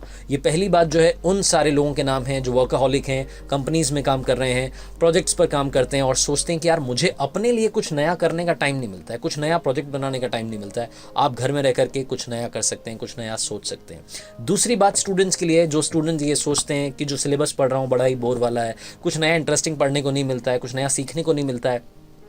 आप अपने अपने घरों में रह करके कुछ नया सीख सकते हैं इंटरनेट के माध्यम से। अब जो मैं बात कहना चाह रहा हूँ, ये बात उन लोगों के लिए है जो सारे लोग ये कहते हैं कि मुझे तो फैमिली को टाइम देने के लिए टाइम ही नहीं है, मेरे पास में तो अपने परिवार के लिए टाइम नहीं है। तो अब आपके पास में टाइम आया है। अपनों के साथ रहिए, प्यार मोहब्बत में रहिए और इसी के साथ में कुछ नया सीखते रहिए। घर में कुकिंग सीख लीजिए, काफ़ी कुछ है जो आप वहाँ घर में रह करके एक्सप्लोर कर सकते हैं। वो वक्त अब आ चुका है। आरजे कार्तिक आपसे कहेगा कि जब आप अपनों के साथ होते हैं, वो जो माहौल बनता है खुशनुमा सा, उससे जो पॉजिटिविटी आती है, अपने आप आपके अंदर इतनी एनर्जी आ जाएगी कि आप कुछ नया करने के लिए तैयार रहेंगे। और चौथी बात, सबसे ज़रूरी बात मैं करना चाहता हूँ उन लोगों से जो लोभी बन चुके हैं। कोरोना वायरस फैला हुआ है, पैंडेमिक फैला हुआ है, ऐसे वक्त में भी दाम बढ़ा करके चीज़ें बेच रहे हैं। सैनिटाइज़र के दाम बढ़ा दिए, मास्क के दाम बढ़ा दिए। ये दाम बढ़ा करके आप अपनी आत्मा को कैसे सैनिटाइज करेंगे, ये तो सोचिएगा। जाते जाते एक आखिरी सच्चा किस्सा है रतलाम का। रतलाम के एक डॉक्टर साहब हैं, चाइना में पोस्टेड हैं। जब ये कोरोना फैला तो उनकी माँ ने उनसे रिक्वेस्ट की, बोला कि बेटा घर आ जाओ बहू को लेकर के, लेकिन डॉक्टर साहब ने मना कर दिया। उन्होंने बोला कि माँ इस वक्त चाइना में, यहाँ वुहान में मेरी ज़्यादा ज़रूरत है। तो वुहान गए, क्वारंटाइन वार्ड में पोस्टेड हैं, वहाँ पर लगातार मेडिकल सर्विसेज दे रहे हैं, वो और उनकी वाइफ। और जब भी कभी बात होती है माँ से यहाँ रतलाम में, इंडिया में, तो उनको वीडियो कॉल पर दिखाते हैं कि माँ देखो पेशेंट्स ठीक हो गए हैं, पेशेंट्स के चेहरे मुस्कुरा रहे हैं। वो बताते हैं कि माँ आज मैंने लोगों को ठीक कर दिया। कितना बड़ा काम कर रहे हैं। नाम है उनका डॉक्टर रमेश, उनको भी मेरा सलाम है। इन सभी रियल लाइफ हीरोज को हमारा सलाम है, प्रणाम है। एक बार फिर आपसे कह रहा हूं, ये वक्त है एक दूसरे का साथ निभाने का, कुछ नया सीखने का, जिंदगी में आगे बढ़ने का। कर दिखाओ कुछ ऐसा कि दुनिया करना चाहे आपके जैसा। याद रखिए, किसी ने बड़े कमाल की बात कही है कि मुद्राओं पर बिके हुए लोग, सुविधाओं पर टिके हुए लोग, बरगद की बातें करते हैं गमले में उगे हुए लोग। हाय गाइस, मैं हूं आरजे कार्तिक। एक छोटी सी कहानी। ये कहानी एक ऐसे बंदे की जो मिडिल क्लास फैमिली में पैदा हुआ। उसका बड़ा सपना था कि उसे जॉब मिले, वो कंपनी में जाकर के काम करे, प्रमोशन पाए, लाइफ बदल दे। जैसे उसकी जॉब लगी, घर वाले बड़े खुश थे कि अब हमारा लिविंग स्टैंडर्ड बढ़ने वाला है। हमारा बच्चा जब जॉब पा चुका है तो अब धीरे धीरे इसका प्रमोशन होगा, ये जिंदगी में आगे बढ़ेगा, इसके साथ हम भी बढ़ेंगे। बहुत सारे सपने थे। इस बंदे ने जॉब शुरू की और कब वो जॉब इसकी रूटीन जॉब में बदल गई, बिल्कुल ऐसा हो गया था कि जैसे बच्चा स्कूल जाता है वापस आता है, स्कूल जाता है वापस आता है, स्कूल जाता है वापस आता है। वो रूटीन इसका जॉब हो गया था। इसके पास में कुछ सपना था ही नहीं। वो सपने खत्म होने लगे थे, वो पैशन खत्म होने लगा था। धीरे धीरे धीरे धीरे ये सब कुछ नॉर्मल हो गया था। प्रमोशन कहाँ से मिलेगा? 5 साल इस बंदे को एक ही जॉब करते हुए हो गया। ना प्रमोशन हो रहा था, ना कुछ हो रहा था। 5 साल के बाद में इस बंदे की लाइफ में यू टर्न आ गया। इतना बीमार रहने लगा कि डॉक्टर्स के चक्कर खत्म नहीं हो रहे थे। एक डॉक्टर के पास जाता, एक बीमारी ठीक होती, दूसरी बीमारी हो जाती, दूसरे डॉक्टर के पास जाता। वो हॉस्पिटल का खर्चा बढ़ता जा रहा था। इसको समझ नहीं आ रहा था कि मेरी लाइफ में हो क्या गया है। तो एक दिन इनके घर पर एक रिश्तेदार आए। उन्होंने बोला कि एक काम करो, एक बाबा जी हैं, उनका प्रवचन होता है, वहां जाओ, उनसे मिलो, उनको जाकर के अपनी समस्या बताओ, हो सकता है कि वो तुम्हें सोल्यूशन दे दें। तो इसने सोचा कि जब कुछ हो ही नहीं रहा है तो एक ये ट्राई करके देखते हैं। ये पहुंचा पंडाल में, बाबा जी का प्रवचन चल रहा था, प्रवचन खत्म हुआ। इसने जाकर के उनको अपनी समस्या बताई कि बाबा जी, मेरे पास में एक बड़ी प्रॉब्लम है, मैं बड़ा बीमार रह रहा हूँ। एक बीमारी ठीक होती है, दूसरी बीमारी हो जाती है, डॉक्टर्स भी नहीं पता कर पा रहे हैं कि चक्कर क्या है, मैं ठीक क्यों नहीं हो पा रहा हूँ, मेरा हॉस्पिटल का खर्चा हर महीने बढ़ता चला जा रहा है। तो बाबा जी ने उससे सवाल किया कि बेटा आपकी सैलरी क्या है? तो उस बंदे ने बताया कि उसको 20,000 रुपये पर मंथ की सैलरी मिलती थी। बोले 20,000 रुपये पर महीना मैं कमाता हूँ। तो बाबा जी ने कहा कि बेटा एक काम करो, अगले महीने से 18,000 रुपये पर मंथ कमाना शुरू कर दो, 2,000 रुपये वहां कंपनी से कम लेना शुरू कर दो, बस इतना सा काम करो। तो उसने कहा कि बाबा जी, तनख्वाह कम लेने का और ठीक हो जाने का क्या कॉन्सेप्ट है, समझ नहीं आया। तो बाबा जी ने कहा कि अब सवाल तुम्हें मुझसे पूछने हैं या मेरी बात माननी है, तुम पर डिपेंड करता है। तो इस बंदे ने सोचा कि ठीक है, बाबा जी कह रहे हैं, एक बार ट्राई करके देखते हैं। ये गया, कंपनी वालों को बताया कि मुझे तो 18,000 रुपये की तनख्वाह चाहिए। वो लोग भी सोच रहे थे अजीब पागल है, क्या बात कर रहा है। 18,000 रुपये महीने की तनख्वाह उसने अगले महीने ली और उस अगले महीने में उससे अपने अंदर सुधार महसूस होने लगा। उसकी बीमारी थोड़ी कम होने लगी। उससे लगा कि ये जो कॉन्सेप्ट है ये काम कर रहा है। उसके अगले महीने उसने 18,000 रुपये महीने की तनख्वाह ली, फिर उसकी बीमारी कम हो गई। 3-4 महीने तक वो ऐसा करता रहा और 4 महीने के बाद में फाइनली वो बीमार होना बंद हो गया, बिल्कुल ठीक हो गया। उसे लगा कि उसकी लाइफ ट्रैक पर आ रही है। अब उसके दिमाग में वो सवाल घूम रहा था कि तनख्वाह कम करने से मेरे ठीक होने में क्या संबंध है, ये कॉन्सेप्ट क्या है, समझ नहीं आ रहा था। तो उसने सोचा कि एक बार फिर से बाबा जी के पास चलते हैं, जाकर के वहीं पूछते हैं कि क्या बात है, मैं एकदम ठीक कैसे हो गया तनख्वाह कम लेने से। वो पहुंचा पंडाल में, प्रवचन खत्म हुआ। 1-on-1 जब सेशन होता है तो जाकर के उसने पूछा बाबा जी से कि बाबा जी एक बात बताइए, 18,000 पर मंथ की सैलरी लेने लग गया, 20,000 से कम करके, ये 2,000 रुपये जो कम हुए, मैं ठीक कैसे हो गया, इसका कॉन्सेप्ट मुझे समझ नहीं आ रहा है। तो बाबा जी ने कहा कि बेटा बड़ा सिंपल सा है, 20,000 रुपए तुम कमा रहे थे और काम तुम 18,000 का कर रहे थे। जो 2,000 रुपए पर मंथ तुम कमा रहे थे एक्स्ट्रा, वो कहाँ जाएगा? वो फालतू का पैसा जो तुमने लिया वो बीमारी में जाएगा, वो दवाइयों में जाएगा, हॉस्पिटल में जाएगा। बस यही था। अब तुमने पैसे कम कर दिए, तुम ठीक रहने लग गए। ये कहानी हम पर भी लागू होती है। अगर हम अपनी लाइफ में काम थोड़ा सा कर रहे हैं और तनख्वाह बहुत ज्यादा ले रहे हैं, तो वो जो फालतू का पैसा है वो हमारा ऐसी जगहों पर जाएगा कि हमें समझ नहीं आएगा कि ये खर्चा हुआ क्यों।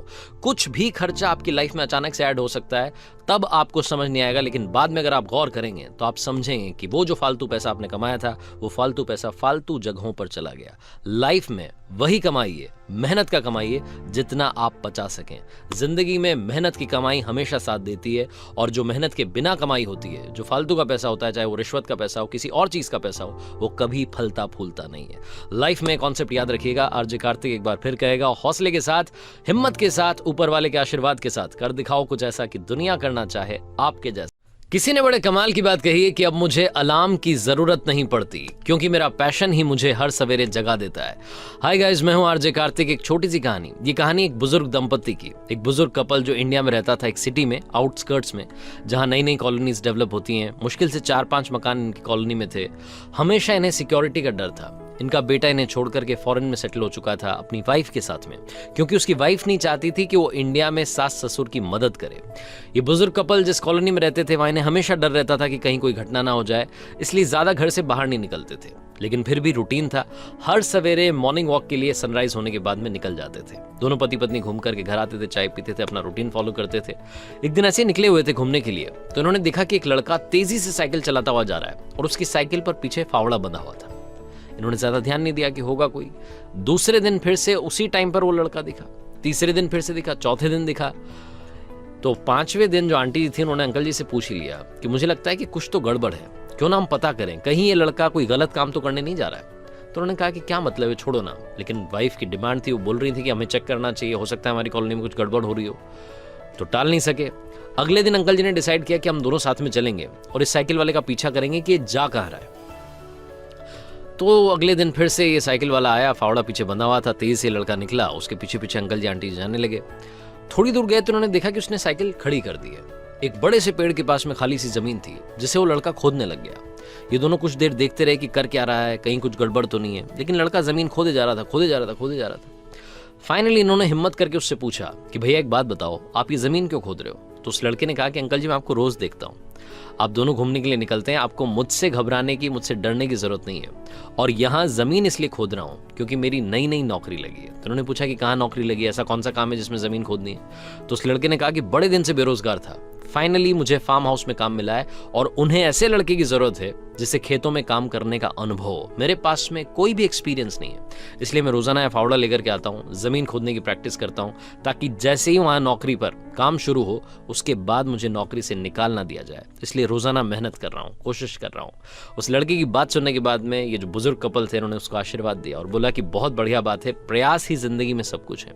छोटी सी कहानी लाइफ में बहुत बड़ी बात सिखाती है। सचिन तेंदुलकर, उनका वीडियो आपने देखा होगा, बारिश हो रही थी, मिट्टी पानी भरा हुआ था, मिट्टी में गेंद डाल करके वो प्रैक्टिस कर रहे थे। आप सोच सकते हैं कि इतना बड़ा खिलाड़ी बारिश के दिनों में भी प्रैक्टिस कर रहा है, क्योंकि वो हर दिन प्रैक्टिस करते थे। उनके नाम इतने सारे रिकॉर्ड्स हैं, इतनी बड़ी सक्सेस है, लेकिन लोग भूल जाते हैं कि प्रैक्टिस ने ही उन्हें सचिन तेंदुलकर, क्रिकेट का भगवान बनाया।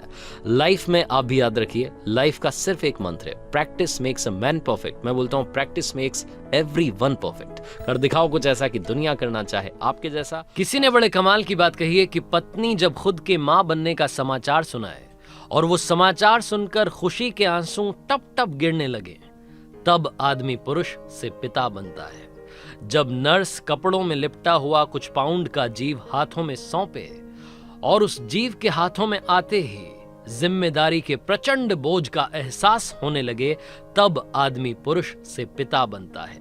रात रात भर जागकर पत्नी को यह कहना कि आप सो जाओ, मैं बच्चे को आराम से सुला दूंगा, तब आदमी पुरुष से पिता बनने लगता है।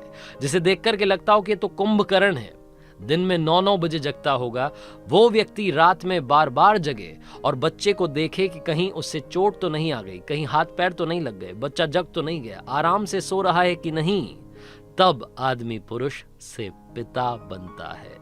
दोस्तों के साथ पार्टी करना, बाहर घूमने जाना, ऑफिस वालों के साथ हैंग आउट करना, जब बोर लगने लगे और पैर अपने आप घर की तरफ दौड़ते चले जाएं, तब आदमी पुरुष से पिता बनता है।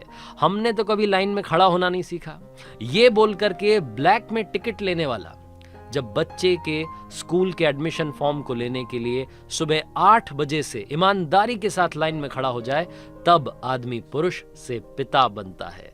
असलियत में एक थप्पड़ से सामने वाले को गिरा देने वाला जब घर में बच्चे से फाइटिंग में झूठ मूठ की एक्टिंग करने लगे, मार खाने की एक्टिंग करने लगे, नीचे गिर जाए, तब आदमी पुरुष से पिता बनता है।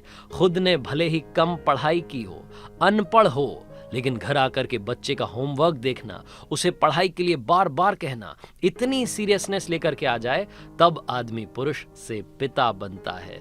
खुद अपने कल की मेहनत पर ऐश करने वाला जब चीजों के लिए कॉम्प्रोमाइज करने लगे, बच्चे की खुशी के लिए अपनी खुशी कुर्बान करने लगे, तब आदमी पुरुष से पिता बनता है। ऑफिस में बॉस कईयों को ऑर्डर देने वाला, इंस्ट्रक्शंस देने वाला जब घर आकर के बच्चे के इंस्ट्रक्शन ध्यान से सुनने लगे, तब आदमी पुरुष से पिता बनता है। खुद के प्रमोशन से ज्यादा बच्चे के स्कूल के रिजल्ट के बारे में चिंता करने लगे, तब आदमी पुरुष से पिता बनता है। खुद के बर्थडे के एक्साइटमेंट बिल्कुल ना रहे और बच्चे के बर्थडे की पार्टी के बारे में दिन भर सोचता रहे, मग्न हो जाए, तब आदमी पुरुष से पिता बनता है। हमेशा अच्छी अच्छी गाड़ियों में घूमने वाला जब बच्चे की साइकिल के पीछे वाली सीट को पकड़ करके भागने लगे, तब आदमी पुरुष से पिता बनता है। आपका जमाना अलग था, अब जमाना बदल गया है। This is generation gap. अपने पापा को ये बात बोलने वाला जब अपने बच्चे से ये बात सुनने लगे और मन ही मन पापा से माफी मांगने लगे, तब आदमी पुरुष से पिता बनता है।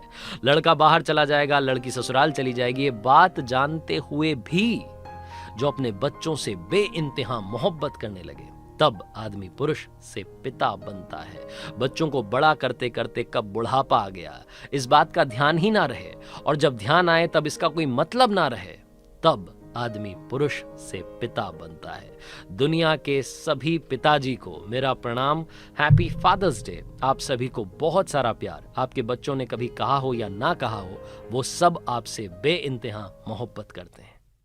किसी ने बड़े कमाल की बात कही है कि घेर लेने को मुझे जब भी बलाएं आ गईं, ढाल बनकर सामने माँ की दुआएं आ गईं। हाय गाइस, मैं हूं आरजे कार्तिक। एक छोटी सी कहानी, ये कहानी जिसने मुझे भेजी है वो मेडिकल स्टोर चलाते हैं, और उन्होंने बताया कि एक बार गर्मी की दोपहरियों में वो अपने मेडिकल स्टोर पर थे। उनका नौकर दवाइयाँ निकाल करके फटाफट दे रहा था। उनके मेडिकल स्टोर पर उस दिन बड़ी भीड़ थी, बड़े सारे कस्टमर्स आए हुए थे। ये फटाफट बिलिंग कर रहे थे, कस्टमर्स तक दवाइयाँ पहुँचा रहे थे। इनका जो रेगुलर काम था ये चल रहा था। तभी ने उन कस्टमर्स की भीड़ में एक चेहरा दिखाई दिया, जो इनके मेडिकल स्टोर के सामने जो सड़क थी उसके पार एक पेड़ था, उसके नीचे खड़ा हुआ था। वो एक बुजुर्ग महिला का चेहरा था, जो ऐसा लग रहा था दूर से देखने पर कि जैसे वो इनसे कुछ कहना चाह रही हैं। इन्हें उन कस्टमर्स की भीड़ में सिर्फ और सिर्फ अब वही चेहरा दिख रहा था। इन्हें लग रहा था कि वो इनसे कुछ अपनी कहानी कहना चाह रही हैं, कुछ बात करना चाह रही हैं, लेकिन कह नहीं पा रही हैं। अब इन भाई साहब को लगा कि फटाफट से जाकर के उन महिला से बात करनी है, उन अम्मा से बात करनी है। इन्होंने फटाफट नौकर की मदद करना शुरू किया, फटाफट से दवाइयाँ निकालते गए, बिल बनाते गए, कस्टमर्स को कम करते गए, उन तक दवाइयाँ पहुँचाते गए। भीड़ कम होने लगी धीरे धीरे धीरे। 2-4 कस्टमर बचे थे। इन्होंने अपने नौकर से कहा कि बेटा अब तुम देख लो, 5 मिनट में वापस आता हूँ।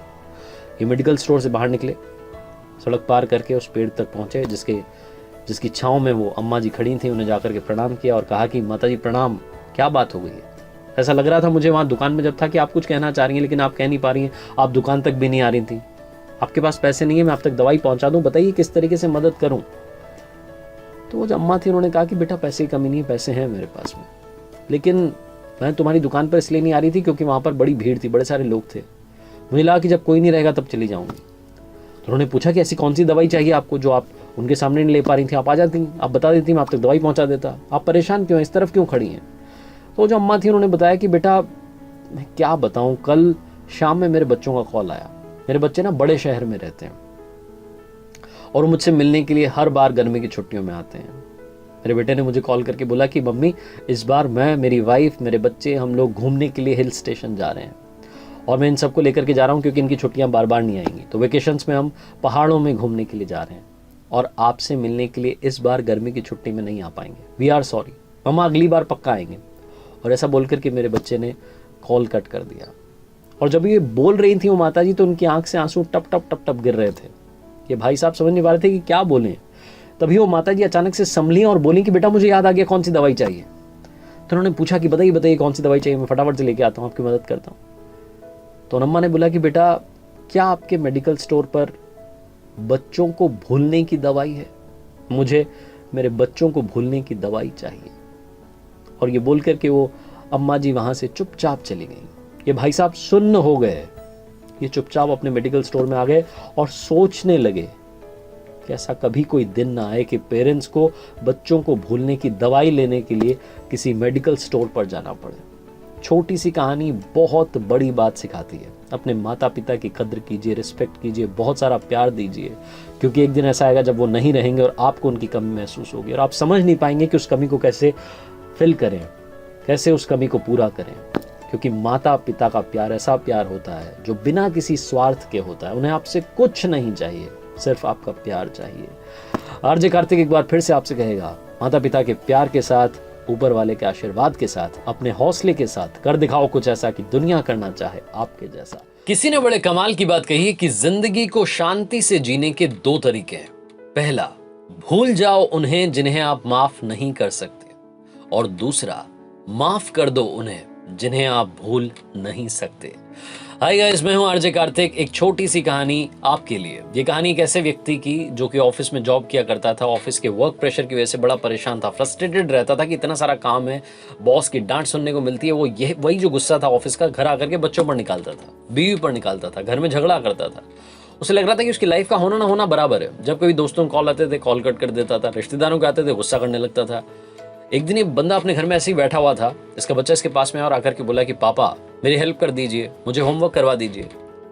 तो इसने अपने बच्चे को डांट दिया और डांट करके भगा दिया कि जाओ यहाँ से, मैं होमवर्क करने के लिए बैठा हूँ यहाँ पर। थोड़ी देर के बाद में जब इसका गुस्सा ठंडा हुआ तो इसको लगा कि यार जाकर के एक बार बच्चे की मदद करनी चाहिए, उसकी हेल्प करनी चाहिए, उसका होमवर्क करवाना चाहिए। तो ये उस बच्चे कमरे में पहुंचा तो जाकर के देखता है कि बच्चा सो चुका था। बच्चे ने होमवर्क की जो कॉपी अपने सिर पर ऐसे रखी हुई थी, होमवर्क करते करते ही सो गया था। तो इसने कॉपी उठाई और उसको लगा कि उस कॉपी को नीचे रख देते हैं ताकि बच्चा आराम से सो सके। लेकिन जैसे ही ये कॉपी नीचे रखने वाला था, इसने पढ़ा कि उसमें लिखा क्या हुआ है। इसको लगा कि एक बार पढ़ लेते हैं, बच्चा काम क्या कर रहा था ऐसा जिसमें मदद चाहिए थी। तो जो होमवर्क था उसका टाइटल था वो काम जो हमें शुरू में अच्छे नहीं लगते लेकिन बाद में धीरे धीरे धीरे अच्छे लगने लगते हैं। इस टाइटल पर बच्चे को कैसे लिखना था। बच्चे ने एक पैराग्राफ लिख दिया था। तो इस बंदे ने पढ़ना शुरू किया। बच्चे ने सबसे पहले लिखा था थैंक यू सो मच उन फाइनल एग्जाम्स का जो शुरू में हमें अच्छे नहीं लगते लेकिन उनकी वजह से बाद में समर वेकेशंस आ जाती हैं। थैंक यू सो मच उन बेस्वाद कड़वी लगने वाली दवाइयों का जो शुरू में तो बिल्कुल अच्छी नहीं लगती लेकिन बाद में उनकी वजह से हम सब ठीक हो जाते हैं। उस बच्चे ने आगे लिखा कि थैंक यू सो मच उस अलार्म क्लॉक का जो सुबह सुबह हमें जगा देती है, हमें अच्छा नहीं लगता लेकिन उसकी वजह से जो हम जाग जाते हैं तो हमें मालूम चलता है कि हम जिंदा हैं। थैंक यू सो मच ऊपर वाले का, भगवान को भी बच्चे ने थैंक यू कहा कि आपकी वजह से मेरे पापा मेरी जिंदगी में आए। मेरे पापा जो शुरू में तो मुझे डांटते हैं, मुझे बिल्कुल अच्छा नहीं लगता लेकिन बाद में मुझे घुमाने के लिए ले जाते हैं, अच्छा अच्छा खाना खिलाते हैं, खिलौने दिलाते हैं। तो ऊपर वाले आपका धन्यवाद कि आपने पापा को मेरी लाइफ में भेजा क्योंकि मेरे दोस्त के तो पापा ही नहीं है। ये जो आखिरी की लाइन थी, इस लाइन ने इस बंदे को झकझोर दिया, अंदर तक हिला करके रख दिया। ये नींद से जाग गया और इसको लगा कि इसकी लाइफ में क्या कुछ है जो होते हुए भी ये मिस कर रहा है। उस बच्चे के ऐसे को कॉपी करते हुए बंदा बड़बड़ाने लगा, बोलने लगा कि हे ऊपर वाले थैंक यू सो मच, आपकी वजह से मेरे पास में घर है, कईयों के पास में तो घर भी नहीं है। क्या हुआ अगर मैं EMI चुका रहा हूं तो मेरे पास घर तो है। उसके बाद इसने बोला कि थैंक यू सो मच ऊपर वाले, आपकी वजह से मेरे पास में परिवार है, कईयों के पास में तो परिवार नहीं होता, वो दुनिया में अकेले होते हैं। इस बंदे ने बोला कि थैंक यू सो मच ऊपर वाले, आपकी वजह से मेरे पास में ऑफिस है, वर्क प्रेशर है। क्या हुआ थोड़ा सा काम का प्रेशर है तो मेरे पास में जॉब तो है, कईयों के पास में तो जॉब होती ही नहीं है। हे ऊपर वाले थैंक यू सो मच इस लाइफ के लिए कि आपने मुझे जिंदगी दी। छोटी सी कहानी बहुत बड़ा पॉजिटिविटी का मंत्र देती है। जिंदगी में जो मिला है उसमें खुशियां ढूंढना शुरू कीजिए और इन्हीं खुशियों को ढूंढते ढूंढते जिंदगी का दायरा बड़ा करने की कोशिश कीजिए क्योंकि जब आप अपने हौसले को बुलंद रखेंगे तो ऐसा कुछ भी नहीं है जो आप पा नहीं सकते। अचीव करने के लिए पूरा जहां पड़ा है, बस आपने अपनी शक्तियों को समेटना है। और एक बार फिर से बोलूंगा, कर दिखाओ कुछ ऐसा कि दुनिया करना चाहे आपके जैसा। कर दिखाना है कुछ ऐसा कि दुनिया आपकी तरफ देखे। तो आरजे कार्तिक की कहानी बस इतनी सी। अगले हफ्ते मिलेंगे, अगले सोमवार सुबह 9:30 बजे।